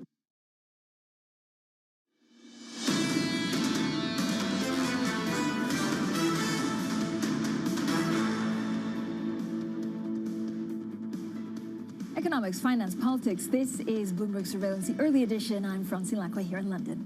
Now let's get straight to your Bloomberg Business Flash. Here's Leanne Gerrans. Hi, Leanne. Francine, digital games company Roblox has gone public, hitting a valuation of $45 billion. The firm has done well during the pandemic, with its revenue and user base growing. 2/3 of US children aged 9 to 12 now use the platform, and Roblox is focusing on maintaining the safe space for kids. most of our systems have scaled very, very well with our users. Our infrastructure scaling well, so we don't see any issue with scaling that moderation function, which forms the foundation really of the platform. Now, Apple is not letting controversial social media app Parler back into the App Store. It was kicked off the platform in the wake of the riot at the Capitol on the 6th of January. The iPhone maker asked Parliament to change its moderation practices, but it says the new community guidelines still don't comply with App Store rules. No comment yet from Parler. And that's your Bloomberg Business Flash. Francine. Thank you so much, Leanne. Now, in the world of commodities, it is oil's 75% rise since the start of November that has taken much of the spotlight. But the bull run in hard commodities has affected assets from copper to aluminium and iron. Iron ore prices are up more than 13% year to date, and that's been a boon for miners and exporters. Well, one of those benefits is Severstal, Russia's largest steel company. In its latest earnings report, it cited the rise in iron and steel prices as an offset to a slump in sales. Well, we're now joined by Alexei Kulichenko, the Chief Financial Officer of Severstal, as the company's Capital Markets Day gets underway. Thank you so much for joining us, Mr. Kulichenko. When you look at how bullish you are on the price of steel, you believe, I think, that 80% of capacity of steel will be used this year. I think it's the first time that we would have seen this in almost 10 years. What does it tell you about the strength of the world economy? Well, I think we definitely see a good recovery of markets after a very, I would say, problematic and severe 2020. During 2020, we saw strong elements like specifically China, which I think created the main strong foundation, for example, for iron ore prices. And on top of that, recovery of other markets across the globe create a good momentum both for volumes recovery and for strong prices, which we see on the market today. Do you think that trend will actually be sustainable, or is there a danger that the world will be awash with too much steel? I think from volume perspective, situation is quite stable. Pricing-wise, of course, we dream that current prices would stay, but honestly, current levels, I think, will be adjusted once we will have better balance between supply and demand. Though we still expect that we have very good momentum and strong pricing situation, not only for Q1, which is almost over, but for Q2 as well. Yeah, I was going to ask you about prices. Do you expect, at what kind of level do you expect prices to be? And could this be the, the start of a commodity super cycle? Well, there are a lot of elements to it and a lot of talks about it. I'm not sure that it is already confirmed, but we see a lot of elements to support that. From that perspective, I think today we still see the uptrend in prices, especially for steel. Will it be a new super cycle? For me, it's too early to say. I think, at least as I said, we can expect another strong quarter of prices, specifically for steel market, but for commodities, for raw materials as well. Mr. Kulichenko, talk to me a little bit about finances. I think you almost have zero issues with debt, but would you be looking to refinance anyway to take advantage of opportunity? We constantly looking at the market, and we will be opportunistic here. We do not have a need because of significant portion of cash on our balance sheet today to go to the market with any emergency. But if we will see good opportunity and good outlook, we could consider that always. So it's something we prefer to stay flexible going forward. Is there anything that you would be looking to spin off to actually make the company greener? We talk a lot about green investments and shareholders liking that. Well, not at the moment. We will see what will be experience of some of our peers who are spinning off some of their assets. We're constantly looking on the development of the situation. Again, we'll be open to opportunities, but we do not have anything specific about spin-off plans today.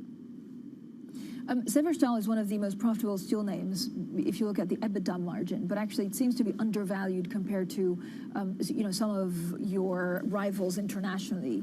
Is that because of a Russian risk? Is it because you are listed in Russia? Well, we listed both in Russia and in London, but of course it's more a question to our investors. I think it's overall, I would say, sentiment toward Russian companies. We see that despite of strong fundamentals, they're undervalued. Can do nothing about that. I think those who are investing enjoying very good performance of the companies, but it's eventually up to the market to decide, of course. Do you expect, I don't know if you call it a Russian discount or what you want to call it. A lot of countries like Italy had it for a long time because of political instability. It's a different case for Russia, but do you expect that possible discount to get worse because of the Biden administration? Difficult to say. I cannot definitely predict on political moves.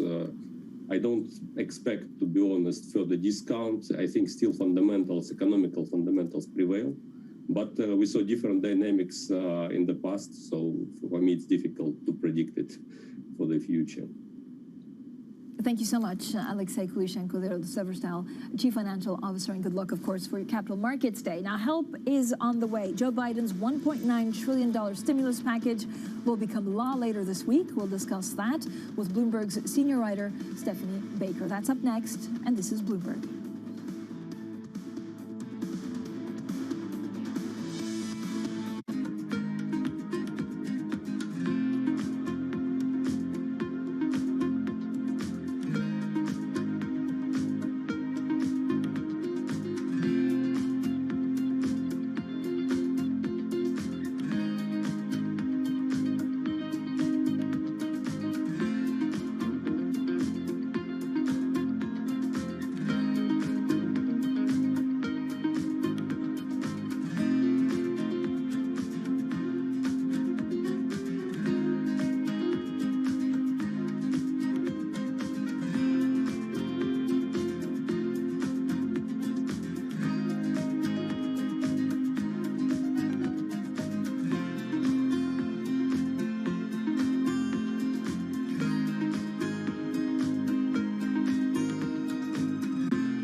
Of the world's trade travels by sea. At any given time, around 5,000 ships are on the ocean carrying containers. Without them, the global economy would collapse. Many of those containers pass through here, Singapore, the world's second largest port. The industry accounts for 7% of the country's GDP. But the industry is under pressure. The uneven recovery from the pandemic is creating a shortage of containers where they're needed most and driving bottlenecks at major ports. It sent freight prices soaring. Since the beginning of COVID-19, these are levels of shipments that we've never seen before. Chinese New Year marks a seasonal time for freighters when rates are renegotiated for the next year. Companies must choose whether to swallow the financial hit or pass on the cost. It's a decision that could bring new headwinds for the global economic recovery.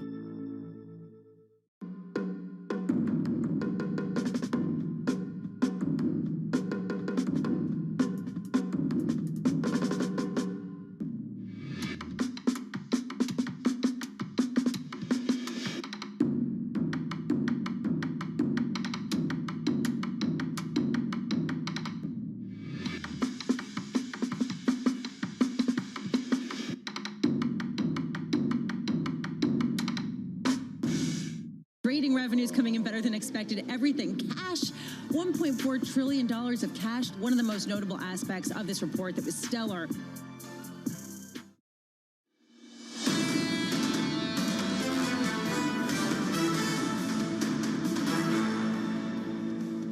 This bill represents a historic victory for the American people. I look forward to signing it later this week. Help is on the way. That's the message from Democrats after Joe Biden's $1.9 trillion relief bill clears its final congressional hurdle. We'll hear with more as Bloomberg's senior writer, Stephanie Baker. Stephanie, first of all, this bill passed with the thinnest of margins. What are the hopes for a bipartisan cooperation going forward? Yeah, I mean, the bill is a huge deal and, a real victory for the Biden presidency, coming, less than 2 months after he was sworn in. The fact that it didn't pass with any Republican support is a sign of trouble to come as Biden tries to pass and implement his Build Back Better program. This is a very popular plan in the U.S. I think it has over 60% support. So the fact that he could not get any Republicans to back this plan does not bode well for future bills to cover things like infrastructure, immigration, his climate change initiatives and the like. So I think it's a great. It'll set the tone for the Biden presidency, and really show how he is emphasizing, aid to low-income families. And I think they're going to start a real push to sell this program and highlight what it's going to do for most Americans.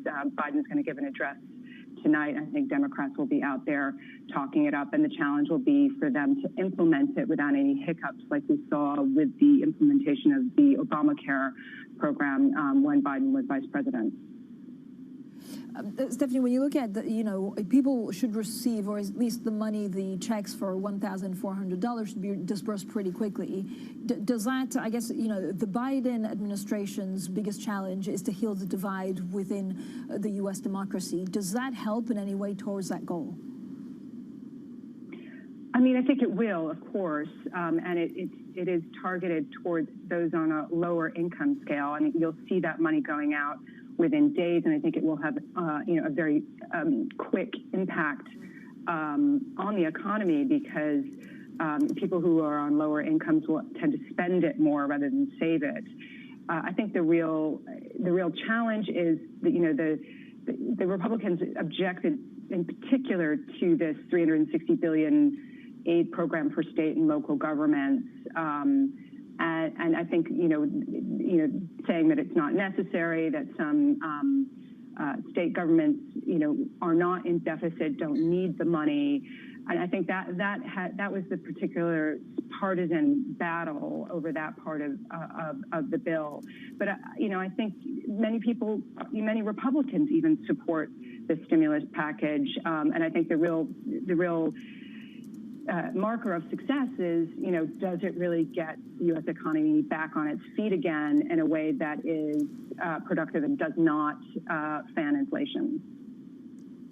Thank you so much. That was Bloomberg senior writer Stephanie Baker there, looking at, of course, all the angles with this Biden relief package. Now, we're just getting some news out of AstraZeneca. This is actually according to Denmark. Denmark has now suspended the AstraZeneca vaccine over blood clot concerns. So we'll dig a little bit deeper into that. AstraZeneca down 2%. This is Bloomberg.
we will start soon delivering also COVID-19 vaccines once all permissions have been granted. We are in discussion with Ministry of Health, with current logistic partners in different countries. So we're looking at Southeast Asia right now on delivering COVID-19 vaccines. We are also setting up already on the African continent in already one country and looking at the second country to expand.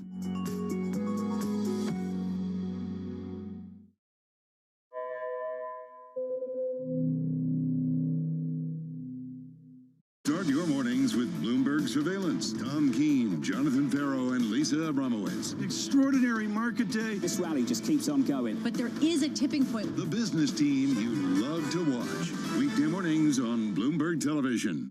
It's really a reminder, isn't it, just how sensitive the markets are to any commentary about trade. We did see some pressure on the yuan. We did see some pressure on the futures. That is now being reversed.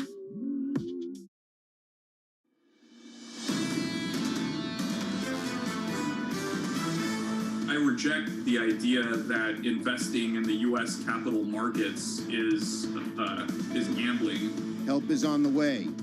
You will receive $1,400 checks by the end of March. Financial transaction taxes have not worked. It's easy for us to relocate our business. This is Bloomberg Surveillance, early edition, with Francine Lacqua, Matt Miller, and Keely Lines.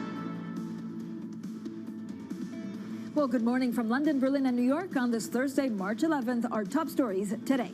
The bill passes. Joe Biden's $1.9 trillion stimulus package faces no further hurdles after passing through the House of Representatives.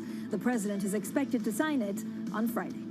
Decision day ahead of its latest policy announcement, the ECB distills a divergence between traders and central banks.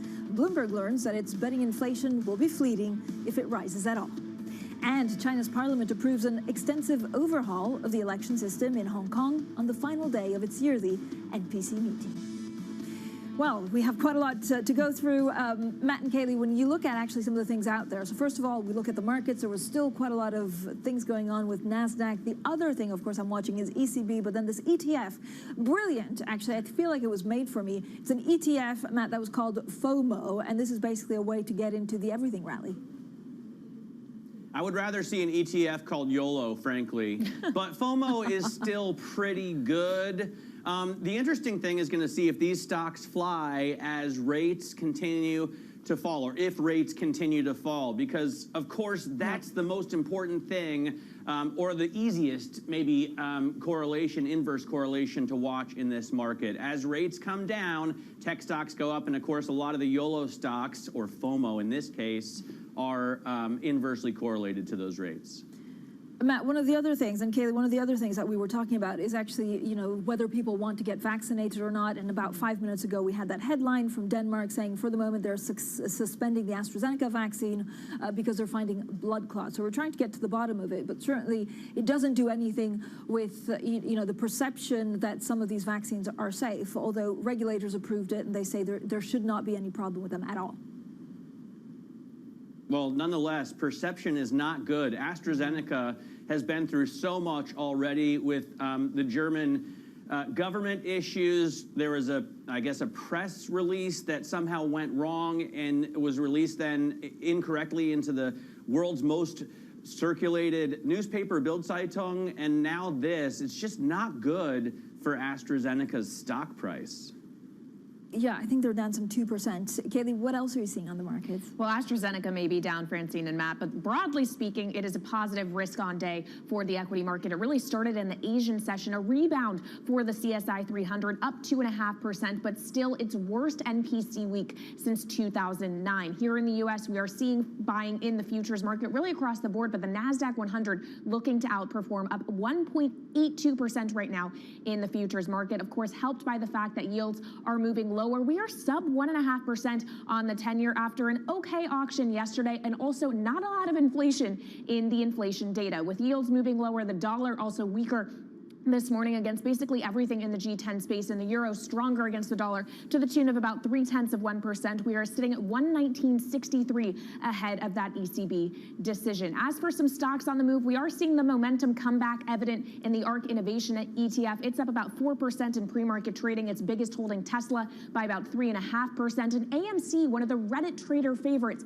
posting earnings yesterday, loss not as great as expected. That stock up 7% in the pre-market as a result. Another Reddit favorite, though, GameStop, moving to the downside to the tune of about 11%, could snap a 6-day winning streak, although yesterday's session, even though it did see a gain, was extremely volatile. As for what's ahead on this Thursday, ECB decision coming up at 7:45 a.m. Eastern time, as you were just discussing, Francine. Also, the Christine Lagarde press conference at 8:30. The language around the move we have seen in the bond market is going to be key. Also at 8:30 a.m. Eastern time, we get initial jobless claims data here in the U.S. At 1 p.m. Eastern, a $24 billion 30-year bond auction coming from the Treasury. And then, of course, at 8 p.m. tonight, President Joe Biden giving his first primetime address, Matt.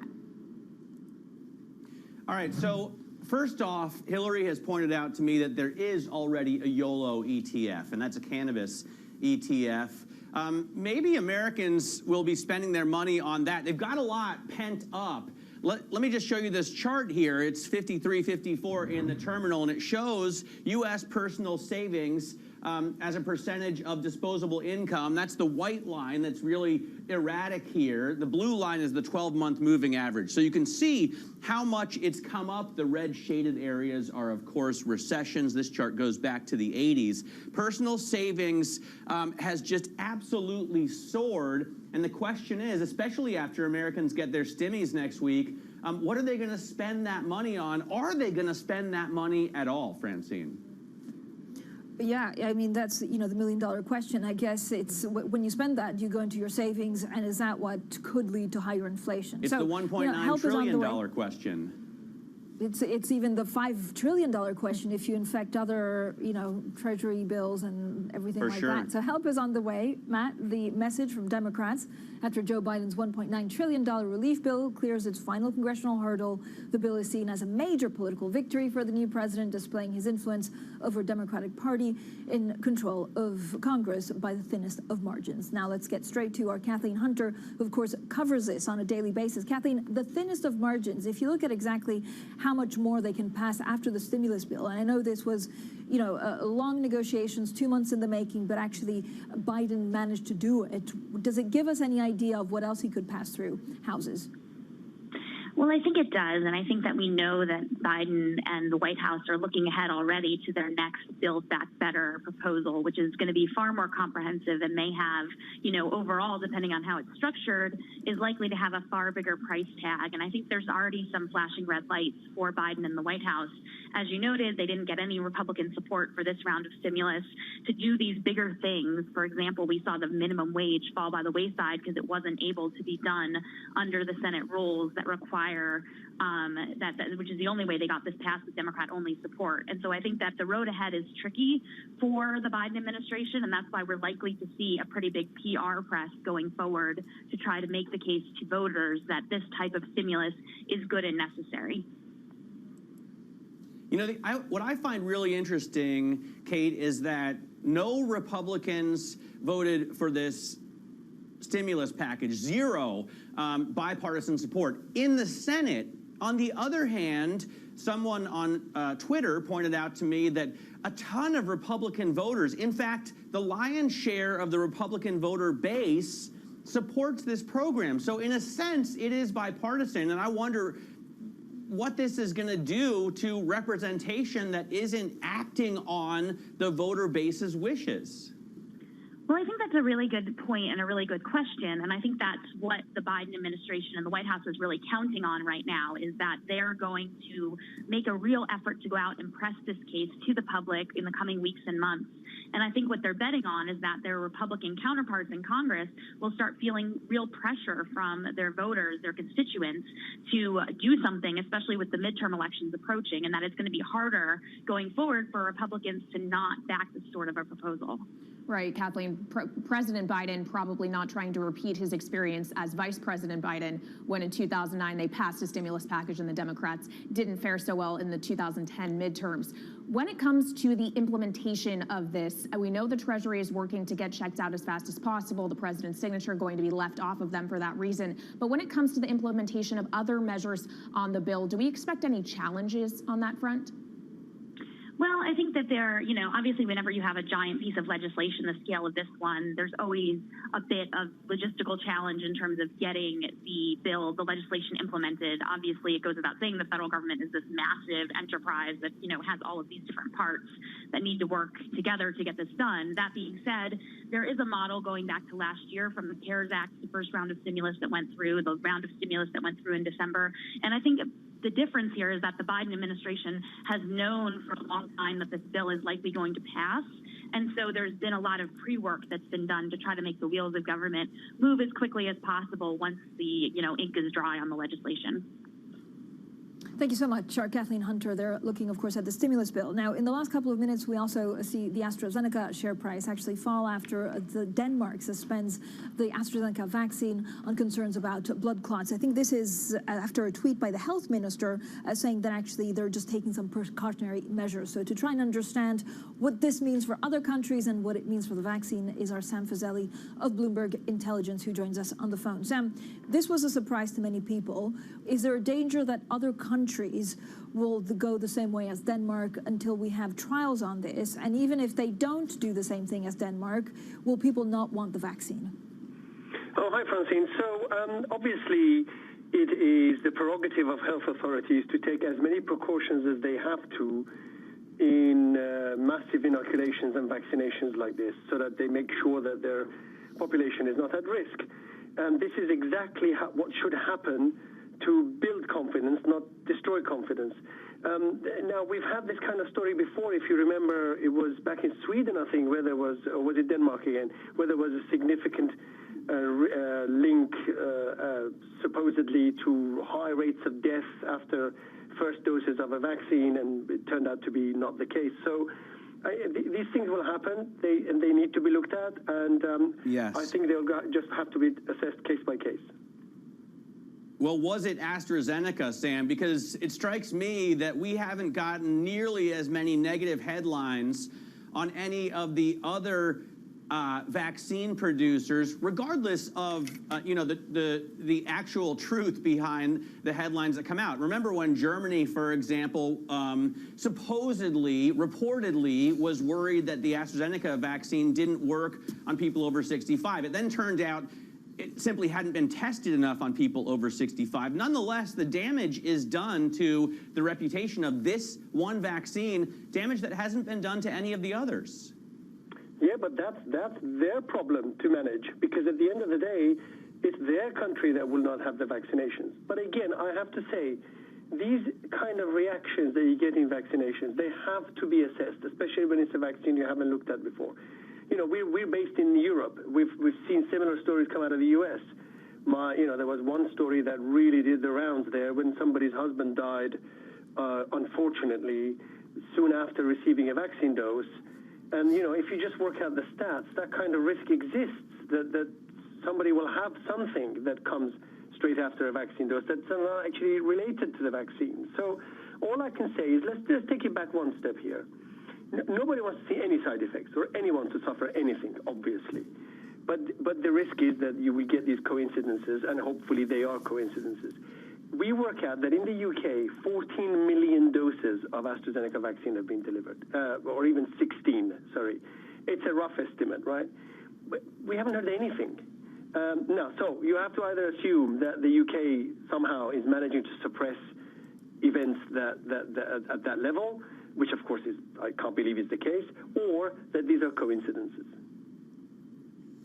Sam, thank you so much. Our Sam Fazeli there of Bloomberg Intelligence. Just a little bit more on that tweet by the Danish health minister, saying currently they are not able to conclude if there's a connection, but they want to act early.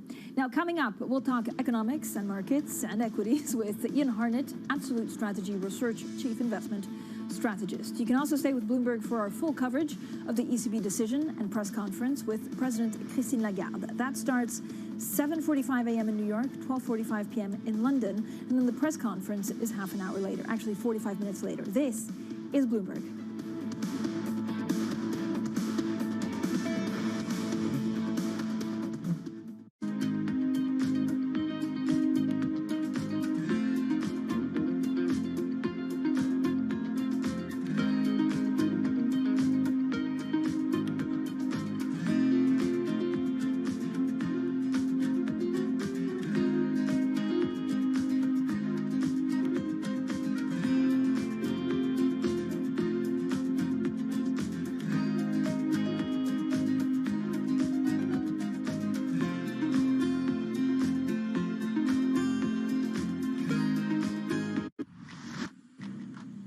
women leaders were actually better at controlling the deaths from COVID-19.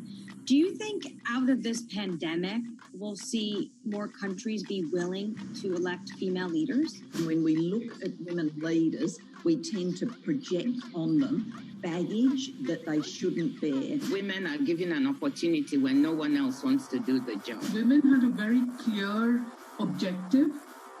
They wanted to save lives. The women leaders, if you look at their careers, have also built up a level of trust. In fact, women have to be better at communication in order to be elected as leaders, whereas this doesn't hold true for men. We need to get those sexist stereotypes out of our head and give women a fair run for leadership. Trying to change the stereotypes about women is not only the business of women, but men have to be part of it.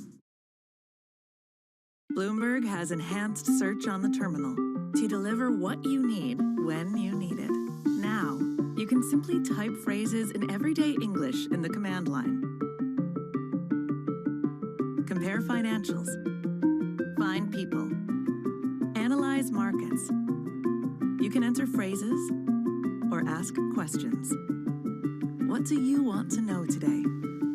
Ask a question or visit SearchGo to find answers now.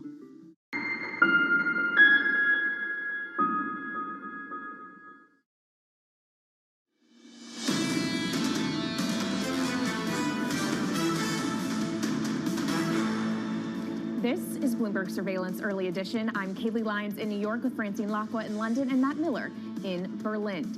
Well, Francine, Matt, we have talked so much about how the action in the bond market has weighed on the equity market, specifically big tech and those richly valued areas in which higher borrowing costs call into question some of those high multiples. But the real question is, when do higher yields start to bleed in the riskier areas of the equity market as well, broadly speaking, when they weigh into stocks? I want to point to some research from Ian Harnett over at Absolute Strategy Research, who will join us in just a minute. He points out that the 30-year yield relative to the earnings yield of the equity market is around the highest level in the past decade. The 10-year yield relative to the equity yield around the highest in 2 years. So that risk premium between equities and bonds is shrinking. Bonds starting to look a little bit more attractive. But ASR says that it isn't yet at the point where higher yields should weigh on the value rotation, Francine. Great. Let's bring in Ian Harnett now, Absolute Strategy Research Chief Investment Strategist. So, Ian, you know, it all boils down to the market being obsessed with inflation. Are we going to see inflation? Are we not? And do you actually look at some of the data points out of the U.S.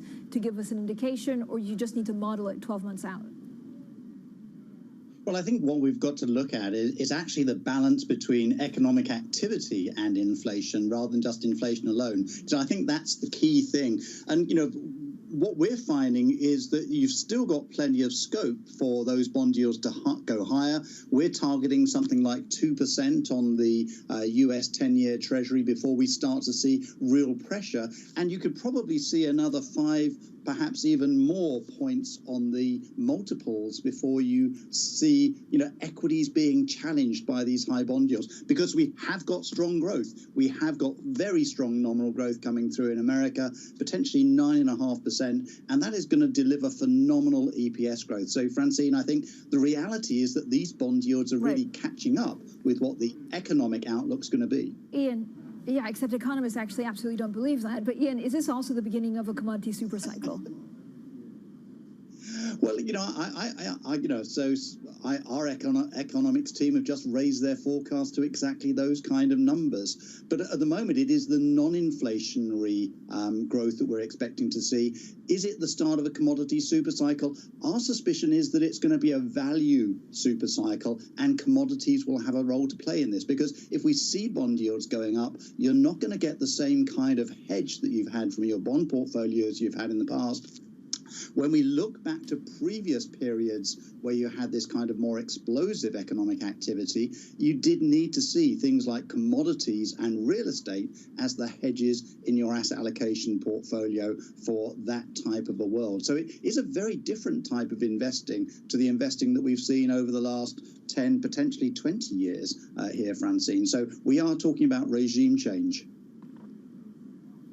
We are likely to have some explosive activity starting from next week, Ian, after those stimulus checks arrive in homes that desperately need them. I'm looking at CPI, consumer price inflation, the headline number here in blue at 1.7%, the core number in yellow at 1.3%. How much do you think this stimulus is going to push these lines higher, and how high do you think the Fed is willing to let them go? Well, we're talking about 2.25% for the headline rate by the end of the year. The headline rate is going to go up, in April, May, because of the base effects of those oil prices. So it will really be interesting to see what the policymakers want to do in terms of talking about looking through, and this will also be an issue for the ECB as well. But, remember that the Fed is targeting this average inflation target. They want to see those inflation numbers back above 2.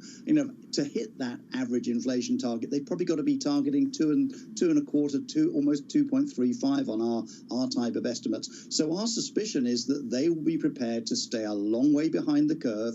That's why we're targeting these 10-year yields going initially up to 2%, and that is what you're going to be looking for. But as long as it's being driven, as you say, Matt, I was listening to your program earlier on, you've got a lot of savings in the background. As long as it's being driven not just by, a price effect, but actually by economic activity picking up as well, I think the Fed will just roll with it because they want to see those unemployment numbers coming down, wage rates going up, and that inclusive target about getting a broadening of the economic recovery going through to all strata of society. That's what they're focused on now. And I think the markets just need to recognize that that's the objective, whether we think it's right or wrong.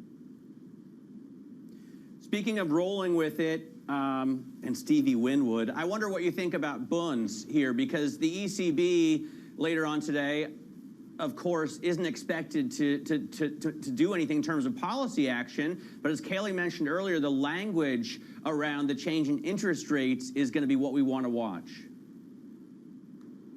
Yeah, and I think our suspicion is that they will also be very content to see the type of rise that we've had in the five-year break-evens already.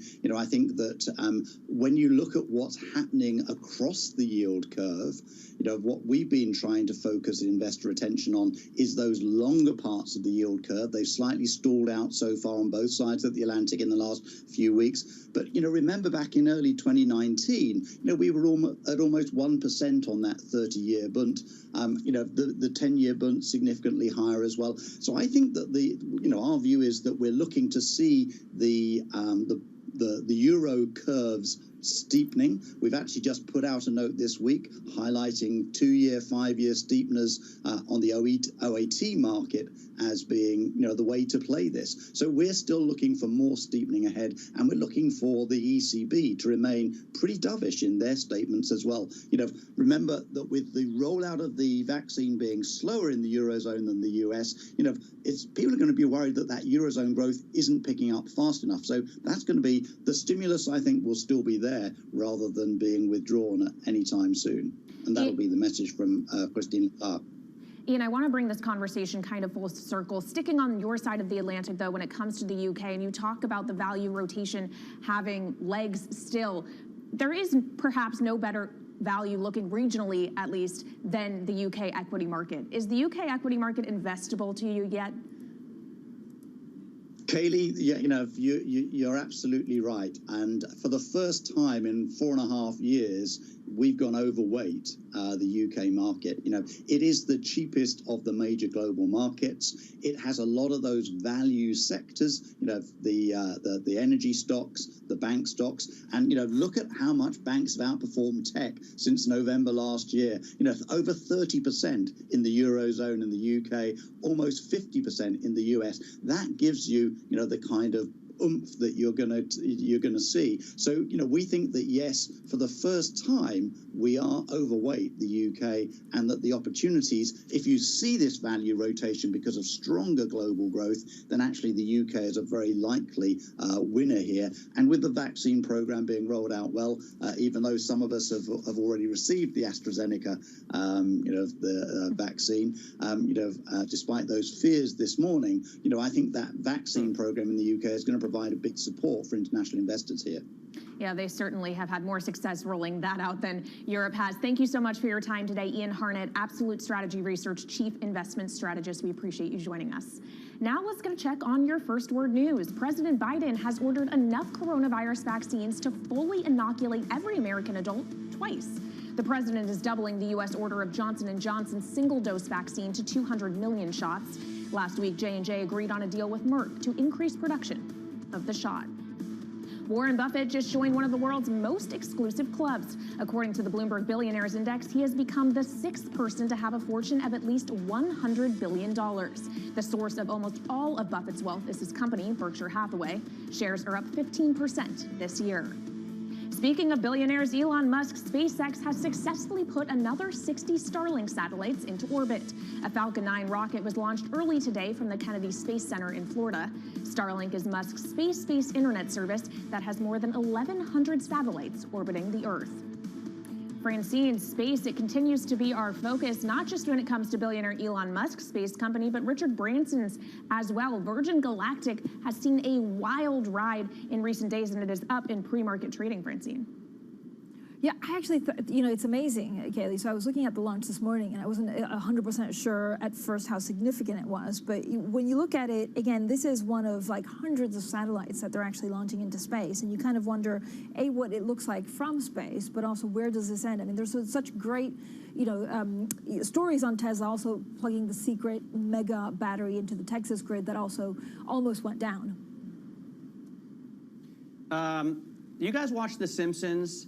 There's a classic episode Always. when Bart and Homer are watching yet another space shuttle launch, and they try and change the channel, but the remote isn't working, and then they race to unplug the TV before they're forced to watch it. I feel like there are a lot of these launches. They're coming fast and furious, and I mean, I am fascinated by space, but I want to hear the news after. I don't need to watch the launch anymore. Fair enough. Yeah, I think I space quite like is it, terrifying. actually. All right, so we'll have plenty more on, of course, space and some of these satellite launches. Matt, I actually watched a whole documentary about satellites and how then once they're in space, it's very difficult to recycle them. Maybe that will interest you more than the actual space launch. Coming up, Xi Jinping's crackdown on Jack Ma risks backfiring. We'll discuss China's tech trouble with Kei Jin, London School of Economics professor. This is Bloomberg.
Not only just COVID, but it's COVID related, but it's also stress related to job. I think COVID probably just sort of was the nail in the coffin for a lot of us.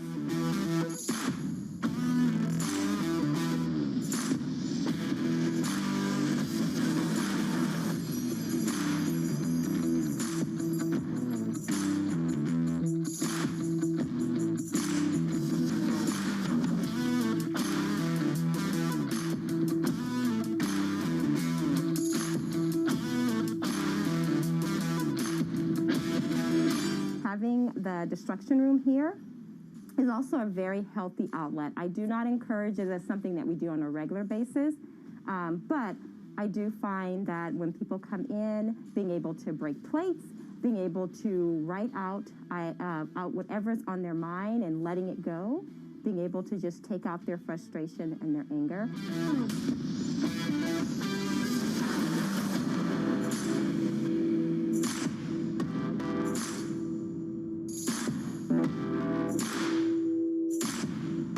We're thankful to be able to come to a place like this and be able to break some stuff and release some tension without going to jail.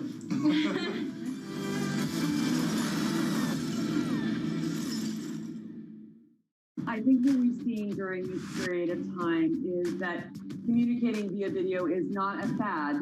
We are using it in all aspects of our lives, for work, for learning, for communicating, for staying in touch. This is a market that over the past few weeks has made it clear it wants to go higher. It got a little spooked by the idea that geopolitical tensions are rising.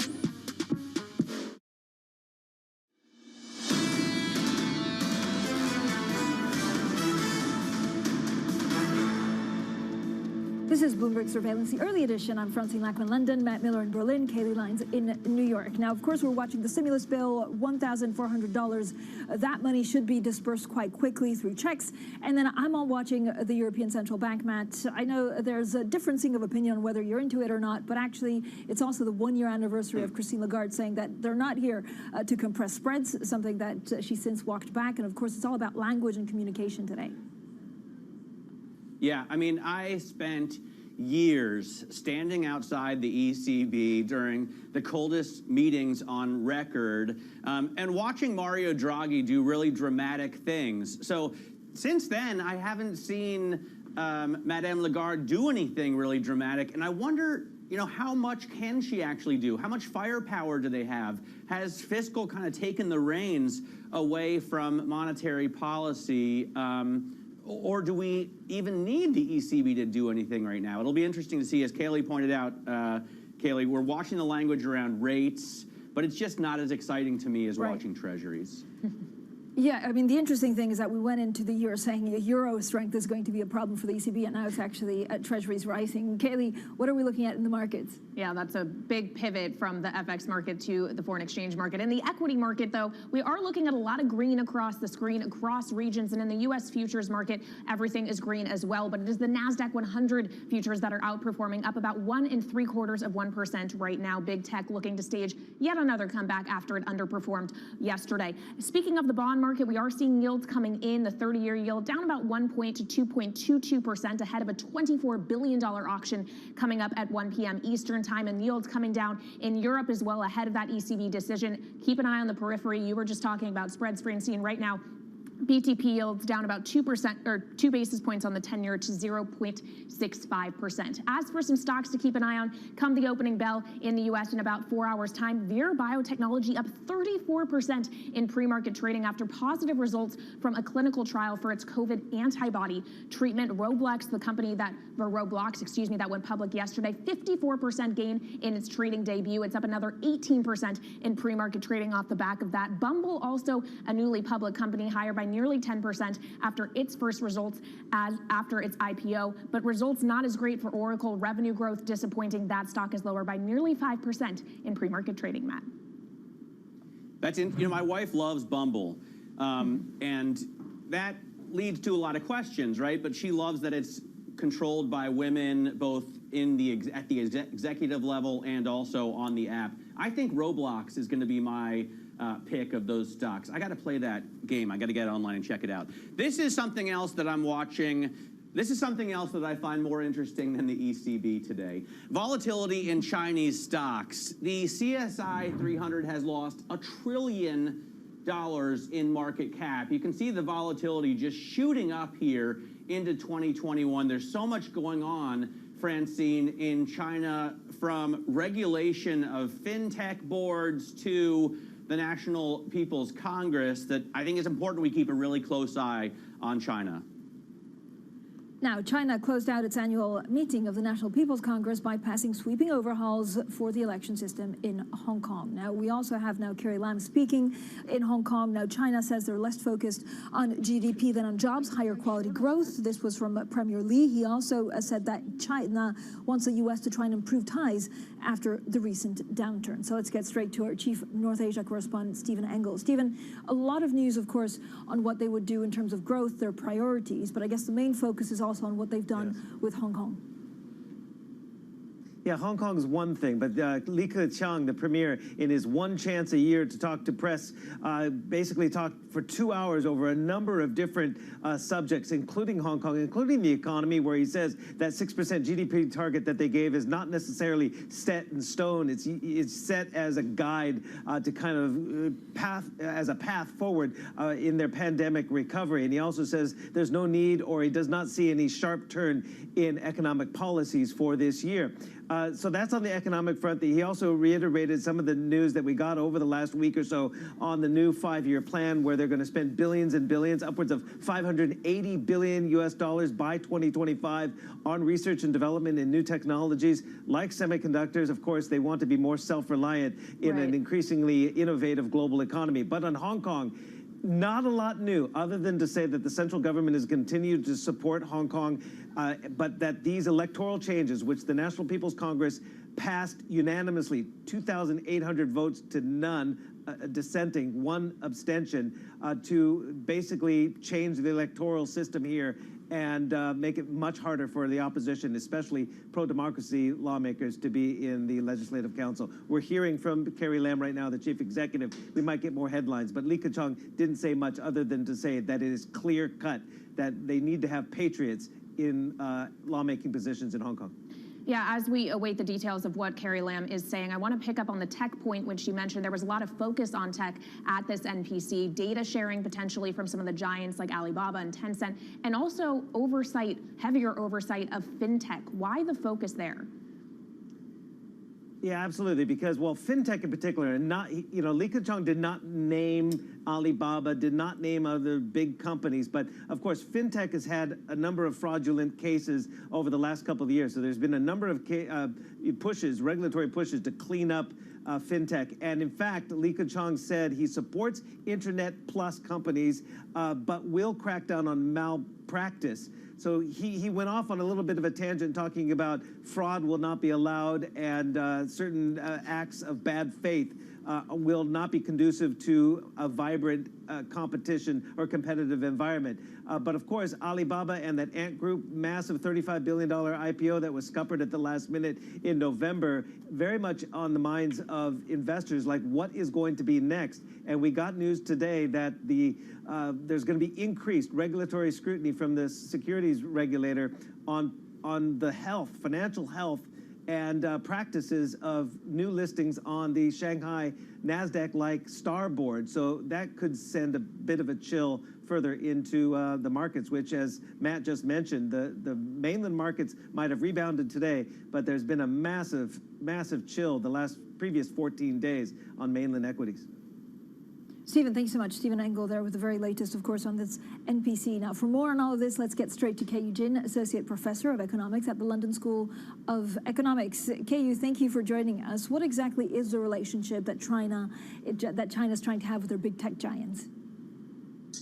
The government approach is, first of all, to let innovative companies do what they want, and then to create new models, and then they come to regulate after. That's always been the approach. Regulating fintech is not really just a Chinese issue. I think it's a transnational issue. Are they technology companies, or are they actually financial institutions? I think this is, they're walking a very dubious line here. There's no doubt that everybody, including the government, believes that Ant Financial, Alibaba have been incredibly beneficial to the Chinese community, especially the underdeveloped regions. There's no doubt about that. But they have also been acting as financial institutions, but not regulated in that way. And that is true for a number of companies. But that is not to say the Chinese government wants to actually discourage innovation or entrepreneurship, even in the fintech area.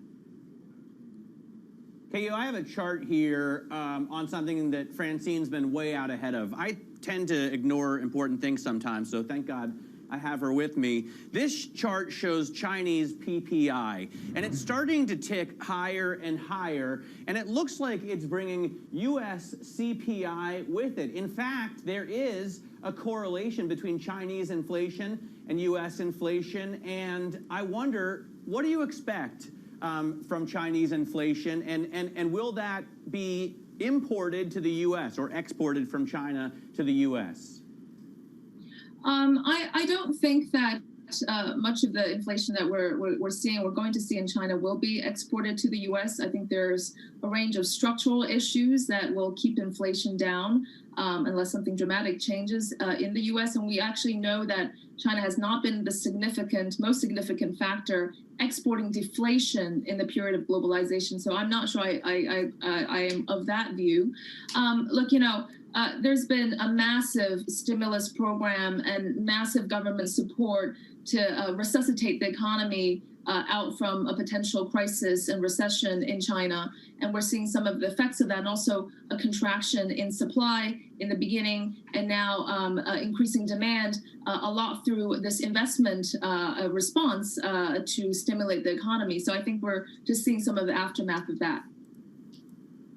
To what extent does China actually turn the screws on inflation? I noticed that when nickel prices were soaring, they were suddenly able to produce a ton more, and the price sort of dropped. The air came out of it. Can they do that with other commodities as well?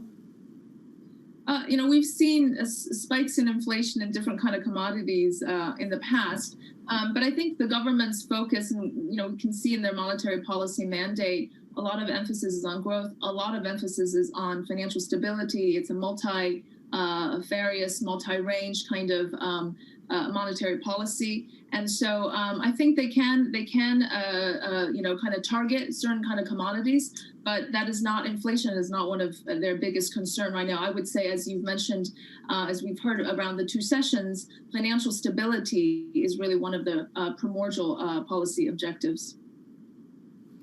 KU, how much of the recovery in China will not be equal? And so how much of the leadership of China actually just needs to focus on making sure that whether you're an urbanite or actually you live in a rural part of China, you'll benefit from the same kind of growth? Poverty alleviation is President Xi's big domestic agenda. And I would say that that and preserving middle income wealth, reducing inequality, is one of the cornerstones of legitimacy of the Communist Party. So by all means, this is a very important issue. We've seen inequality in China also expand during the pandemic, just like anywhere else, especially in advanced economies. But the Chinese government has very specific tools and very targeted measures to reduce inequality, but especially target poor areas. And actually, speaking of fintech, Alibaba and Tencent were heavily invoked during this period to target specific firms, specific people, specific populations to reduce inequality or actually help them from economic problems. So I actually think tech companies and the government have a symbiotic relationship, and poverty alleviation, reducing inequality is one channel in which they work on both together. KU, thanks so much. KU Jin, they're Associate Professor of Economics at the London School of Economics. Now, coming up, Biden's big win, what to expect from the president's first primetime address today. Of course, we'll focus on stimulus and we'll focus on vaccines also in America. This is Bloomberg.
Our generation's biggest problem. Climate change is happening. And the world's most innovative solutions. Transport, industry, Okay, traders, let's play stop on profit even further. I'm going to move to 119.53. Just right here. Okay.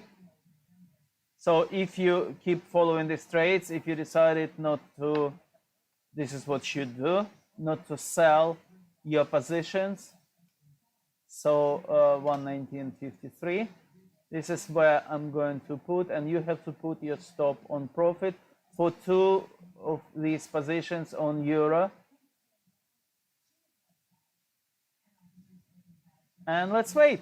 If it will move higher, we will again put higher stop on profit. If it will move lower, it will get filled and we will end up in profit. If you want to get the strategy, you can find it on our website, company.co.uk. You can find the website or strategy information on our red line. So you're welcome to get the strategy, and you wouldn't have to follow trades. You will know when we buy, why we buy, how much you have to spend, what kind of broker we use. But at the end of the day, you can choose. We don't recommend any brokers because we're not brokers, we're traders. So for us, brokers, they're like a car for a driver. They just help us to, like middlemen. So we don't really care what broker you will use. The quite important few things to know requirements. They will tell you what they can do for you, but you have to tell them what you want from them. And some of the brokers, for example, they will tell you, no, you can buy only, you will not allow you to sell short. Or another brokers will tell you, we will not give you a really good margin on it. You need to know the right questions. You have to ask to brokers. All this information you can find from our strategy workshop, our strategy information when you will get it. I'll speak to you later, traders. Stay safe.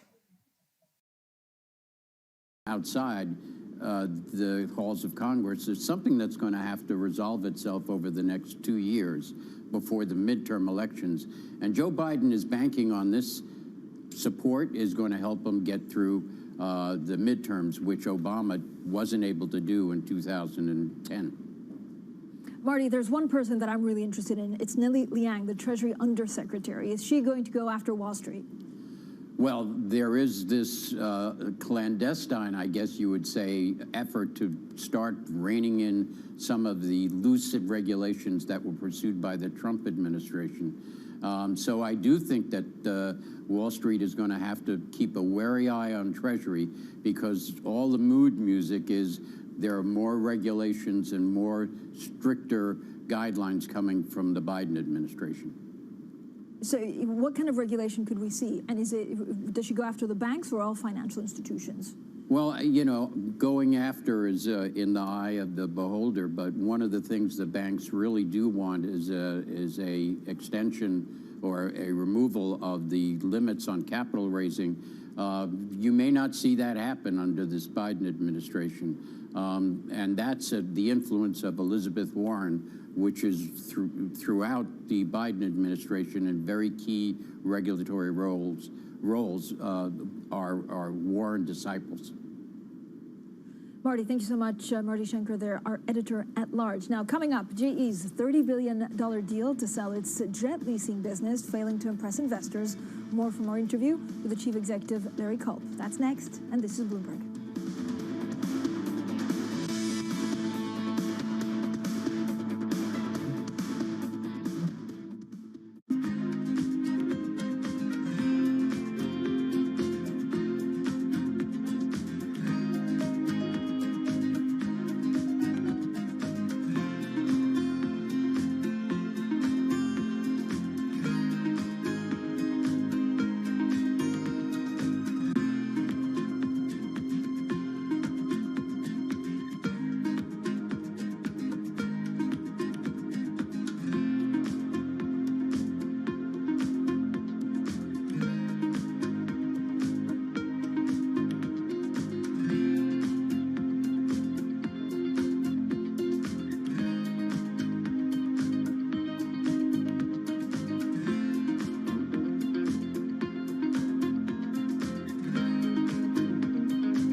Everybody says we should practice before we go to Mars, but some people say we need to practice on the moon.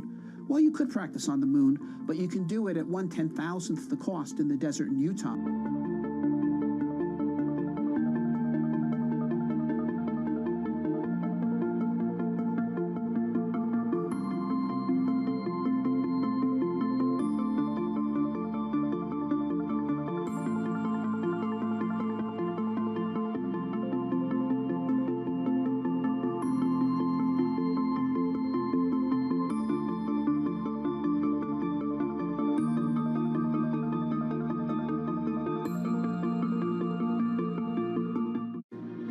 BSO Now is your online home for brand new Boston Symphony Orchestra and Boston Pops performances. Discover new releases each week that include behind-the-scenes storytelling with conductors including music director Andres Nelsons, guest composers and musicians, plus critically acclaimed archival concerts and more.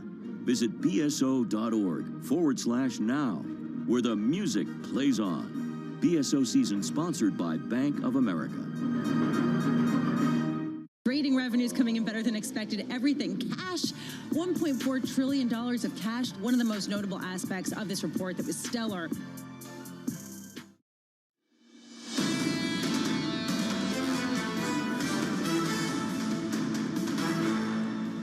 This really marks the transformation of GE into a pure play industrial. We think when we close the merger with AerCap, we end up in a position where we're more focused, we're simpler to understand, and frankly, we're a stronger company going forward. You highlighted the fact that it's an important and I think value-creating deal for both parties. The strategic logic of putting these companies together is compelling. The $30 billion consideration for us is good value, helps us tend to our deleveraging.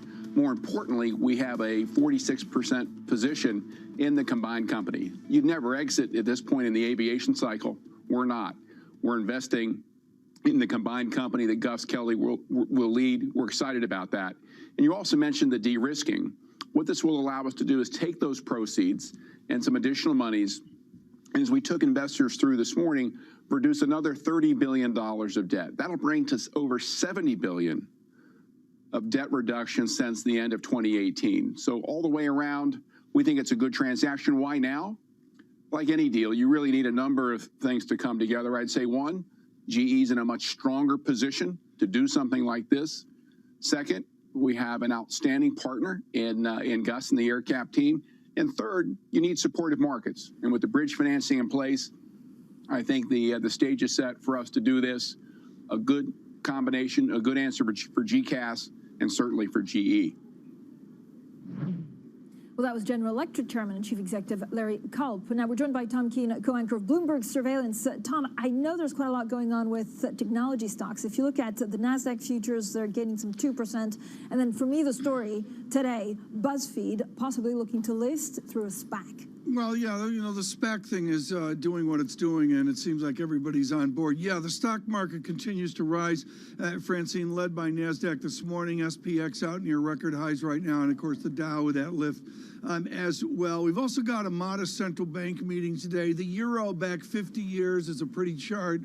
Let's look at it off the 116 level where the euro came. It's an inverted Deutschmark, and then over to euro. 1990, whatever that was. And down we go. And Francine, I think the real story here is the weaker euro since the financial crisis and the limitations, the degrees of freedom that Madame Lagarde is limited by, I think are actually really tangible. I do think, Tom, that you know, the story has shifted a little bit. I think we went into 2021 with all of the great guests that we were speaking to saying it's all about euro. She's going to have a problem with euro. Now, actually, she probably has more of a problem with Treasury. It's also the one-year anniversary, Tom, right? 12 months ago, almost to the day, she said the ECB was not there to close the gap in terms of Treasury or in terms of bond yields in Europe, something that she has then had to pull out against. Well, the bar chart showing the stimulus in the U.S. that we're celebrating right now versus what we see in other nations is tangible. To me, that's the biggest discrepancy is the fiscal impulse of Europe. This morning, we'll touch on this with Ian Shepherdson, of course, always wonderful. Mark Cabana, the last time Cabana was on, he was fired up, and we're thrilled that Mark Cabana can recapitulate that with the Bank of America. Sarah Bianchi with us as well. Francine? Yeah, Tom, one of the big things that we're hearing more and more from European economists is that the U.S. is so far ahead because of the stimulus and, of course, with everything that you guys are doing in terms of vaccinating people quickly and effectively. Tom Keene there, co-anchor of Bloomberg Surveillance, and also they'll be running you through that ECB press conference. Matt, what else are we watching? Well, what I'm watching is a worrying story about women in banking. In the UK, another 10,000 women left the banking industry last year. And this is a concern not just for gender equality issues, but my old friend Mindy Grossman told me a story about when she was an executive at Nike in a room with 30 other executives, all male, and they wanted to boost sales. And they all looked to her and said, how can we boost sales to women? And she said, well, maybe you get, more of me. This is a real problem. You need this kind of diversity in your industry enable to boost revenue and to reach all kinds of customers. I have a suggestion, Francine, for the new chief goldfish trader at Barclays. My daughter will one day be an investment banker. My advice to her will be, there you go. Oh my God. Be an investment banker. You know what, Matt? The problem is actually a lot of the homeschooling. I've had friends who had managing levels at big banks who had to take time off work or actually drop out because they had to homeschool. Kaylee, you're watching Jobless Claims. I am, but now I'm just distracted by that adorable picture of Matt's daughter. But yes, Jobless Claims, 8:30 Eastern, going to be very important. Much more coming up next, of course, though, Francine.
Of the world's trade travels by sea. At any given time, around 5,000 ships are on the ocean carrying containers. Without them, the global economy would collapse. Many of those containers pass through here, Singapore, the world's second largest port. The industry accounts for 7% of the country's GDP. But the industry is under pressure. The uneven recovery from the pandemic is creating a shortage of containers where they're needed most and driving bottlenecks at major ports. It sent freight prices soaring. Since the beginning of COVID-19, these are levels of shipments that we've never seen before. Chinese New Year marks a seasonal turn for freighters when rates are renegotiated for the next year. Companies must choose whether to swallow the financial hit or pass on the cost. It's a decision that could bring new headwinds for the global economic recovery.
There's a huge bounce that's coming as we normalize. The propensity of consumers to spend is very high. This is just a pause on what should be a broader cycle of dollar weakness as we get to the sweet spot. Inflation is going to be a burst coming in the next 12 months, and then it's going to calm back down again. Fed policy inevitably at some point is going to shift. This is Bloomberg Surveillance with Tom Keene, Jonathan Farrow, and Lisa Abramowitz. The Nasdaq is flying from New York City for our audience worldwide. Good morning, good morning. This is Bloomberg Surveillance live on Bloomberg Television alongside Tom Keene and Lisa Abramowitz. I'm Jonathan Farrow. S&P 500 futures up 0.8%. Tom Keene, sub 150 on a 10-year in America, and the Nasdaq up 2 percentage points. Yeah, really readjustment. I would say the discrete feature is the equity market's higher, John, but the news flow this morning as we go to claims here at 8:30 is very fluid. And John, I'm sorry, as you mentioned before we went to air, Madame Lagarde must look to Denmark and the shocking news on they and AstraZeneca. Europe's got an AstraZeneca problem. The latest news out of Denmark that the AstraZeneca vaccine has been suspended on concerns around clotting. Now, Tom, it's not for me to question the analysis here. I'm not qualified. Absolutely. It's not for me to question the objective. It's not my place. But I am here to state the obvious, that the consequences, the read-through, is pretty clear, Tom. It undermines the vaccine rollout once again across Europe. I'd go to Francis Collins, who is an expert at NIH, and the key sentence within their study of blood clots is simple: even in younger people. This is not about nursing homes. This is not about older people. It's the efficacy of the vaccine, and it spans across ages. If you're in other countries, you've got to pay attention to that. Big time. One more issue on a list of issues for ECB President Christine Lagarde later on, Lisa. Yeah, the key words here, unwarranted tightening. That is what people are looking for Christine Lagarde to say, basically. Are they going to push back on the rise in yields that we've seen in the region? I mean, to put into perspective what this rise in yields actually is, the German 10-year now trading at negative 0.32%. Is this too tight, John? In absolute terms, no. The rate of change matters, though. They fear this going higher and higher and higher still, and they fear losing control and a challenge to their credibility. And that's the biggest issue right now, Tom, that this gets away from the Europeans. Unwarranted tightening, what is that? The outlook for Europe does not justify higher interest rates yet. That's the story for Europe. The vaccine rollout, the AstraZeneca news, it's not good enough. The outlook for the United States justifies higher interest rates, and that's the issue the Europeans have this morning. John, you've done the ECB ballet. What question would you ask Madame Lagarde this morning? This morning, it's got to come down to, okay, if you don't like what you see, what are you doing about it? It's that simple. If you don't like what you see in the rates market, if you don't like the backup in yields, what have you done about it? What do you plan to do about it? So you're talking fiscal policy that they need to catch up with 1.9 trillion? They want that to happen, but the next issue for them is how they cap interest rates and cap yields, particularly on the periphery, Tom. Come on, is there any evidence they can do that? Yield curve control. If they start talking about it openly and publicly, Tom, there is evidence. And I would say, look, it's 12 months to the day, almost, when Christine Lagarde, the ECB president, turned around and said, we're not here to close spreads. What did they do ultimately? They closed spreads. Tom, the other issue that I think that the president of the ECB has right now, something that Mario Draghi managed to sort of navigate a whole lot more effectively, was block the whole governing council into a corner. Paint them into a corner and say, this is what we're going to do, you're coming with me. And President Lagarde, I think, needs to do that a little bit more in the minds of some ECB watchers out there. It will be interesting to see the press conference. We'll have coverage across that on radio and television this morning. John? Here's the price action this morning, Tom Keene. This Thursday morning, good morning to you all. We look like this on the S&P 500. I'm looking for an entry. We drift higher by 29 points on the S&P, back through 3,900 and up 0.75%. The big move, though, in the Nasdaq, up by 1.91% on Nasdaq 100 futures. The why? Well, you might find it in the bond market with sub 150 again on 10s, 149.53 and down a couple of basis points. Lisa will run you through the bond supply a little bit later today from the Treasury. Look out for the corporate supply as well. Oh, yeah. The rise in Lisa coming to market with a big bond issue. Who isn't coming to market? I heard that Tom Keene is coming to market to fund his Bitcoin. Yeah, exactly. His Bitcoin and SPAC investments. There is a question here, John, who's driving the bus when it comes to yields? Is it the U.S. or is it Europe? In other words, how much have yields in the U.S. come down in the expectations that Christine Lagarde will bring out some sort of bazooka, at least rhetorically today, at her meeting? 7:45 a.m., we do get that ECB rate decision. The key will be very much at 8:30, though, when Christine Lagarde gives her press conference and talks a little bit about what measures they could take. Just to put this into perspective, since the start of the pandemic, central banks, the major ones, have injected $9 trillion of monetary stimulus into the economy. How much more can they put?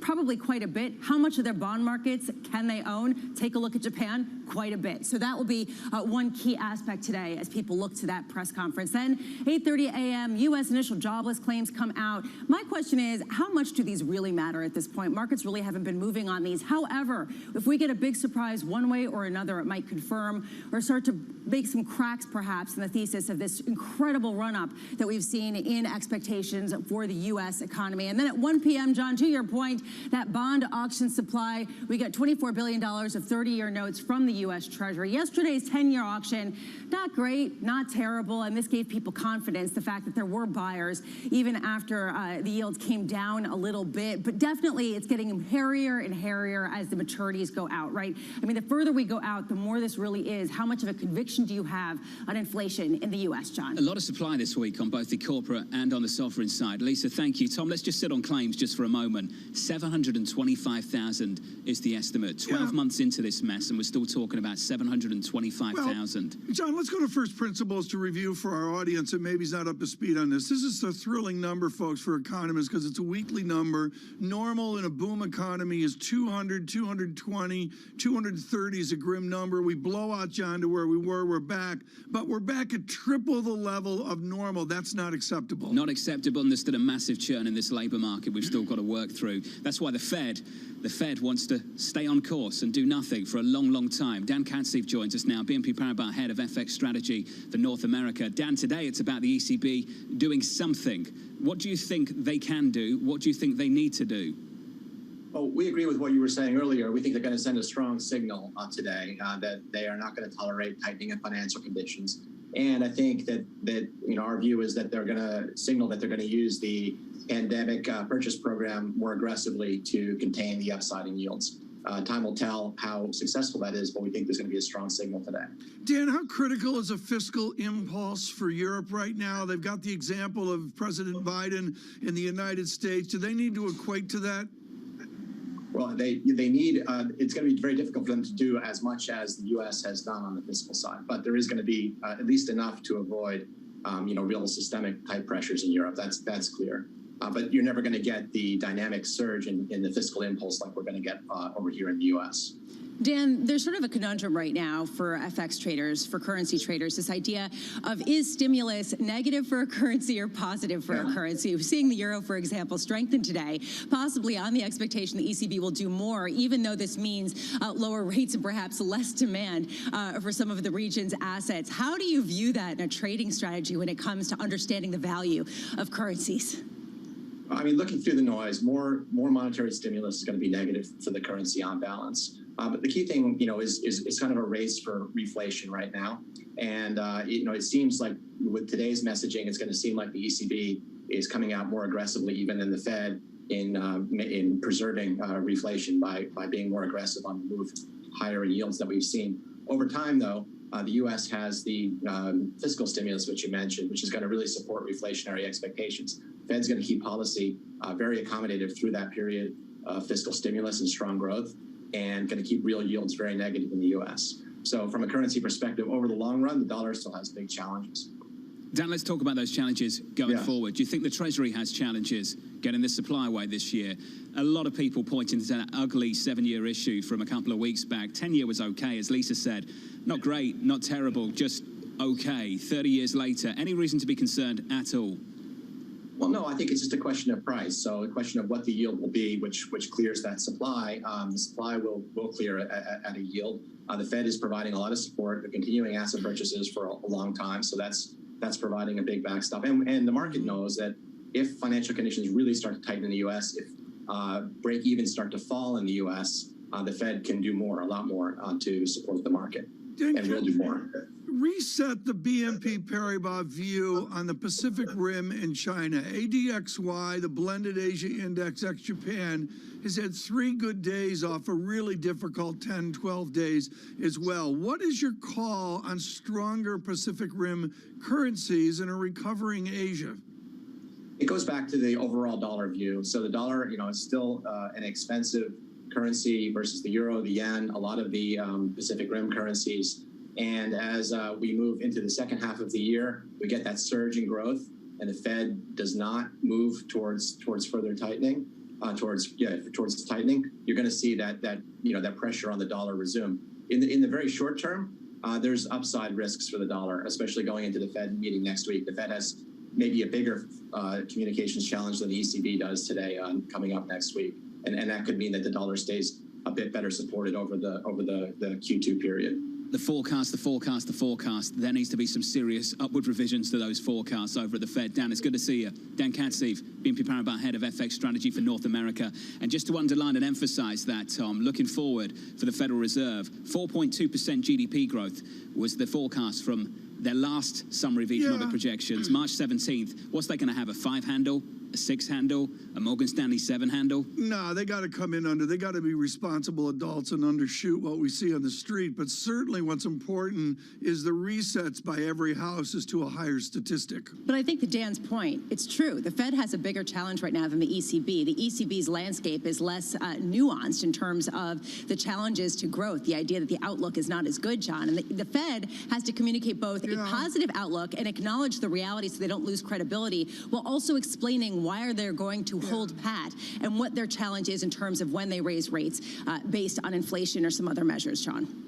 Well, what's the challenge to the credibility right now? The challenge to the credibility is if they do not indicate that they recognize the faster growth prospects, they will be viewed as lacking credibility when it comes to their impulse of responding to a higher inflationary trend than perhaps some people may be expecting. There's two issues here. I think you can challenge the Fed's forecasts without challenge their credibility. The credibility comes down to their reaction function. I think you can challenge their forecast by saying, okay, we think you reach your objective sooner than you do.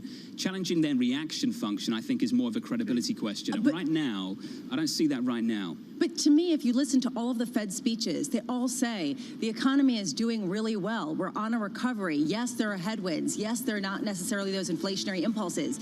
Are they recognizing the reality, or do they see no benefit in doing so because they want to maintain easy policies? And that is the credibility issue, John. March 17th, Tom Keene. Big meeting next week. I'm staying out of it. You guys are going at it. I'm going to stay out of this. We're not going at it. We're discussing. Just a conversation at 6:11. Coming up at 7 Eastern. Blew me too early. Peter Oppenheimer, too early. Goldman Sachs Chief Global Equity Strategist.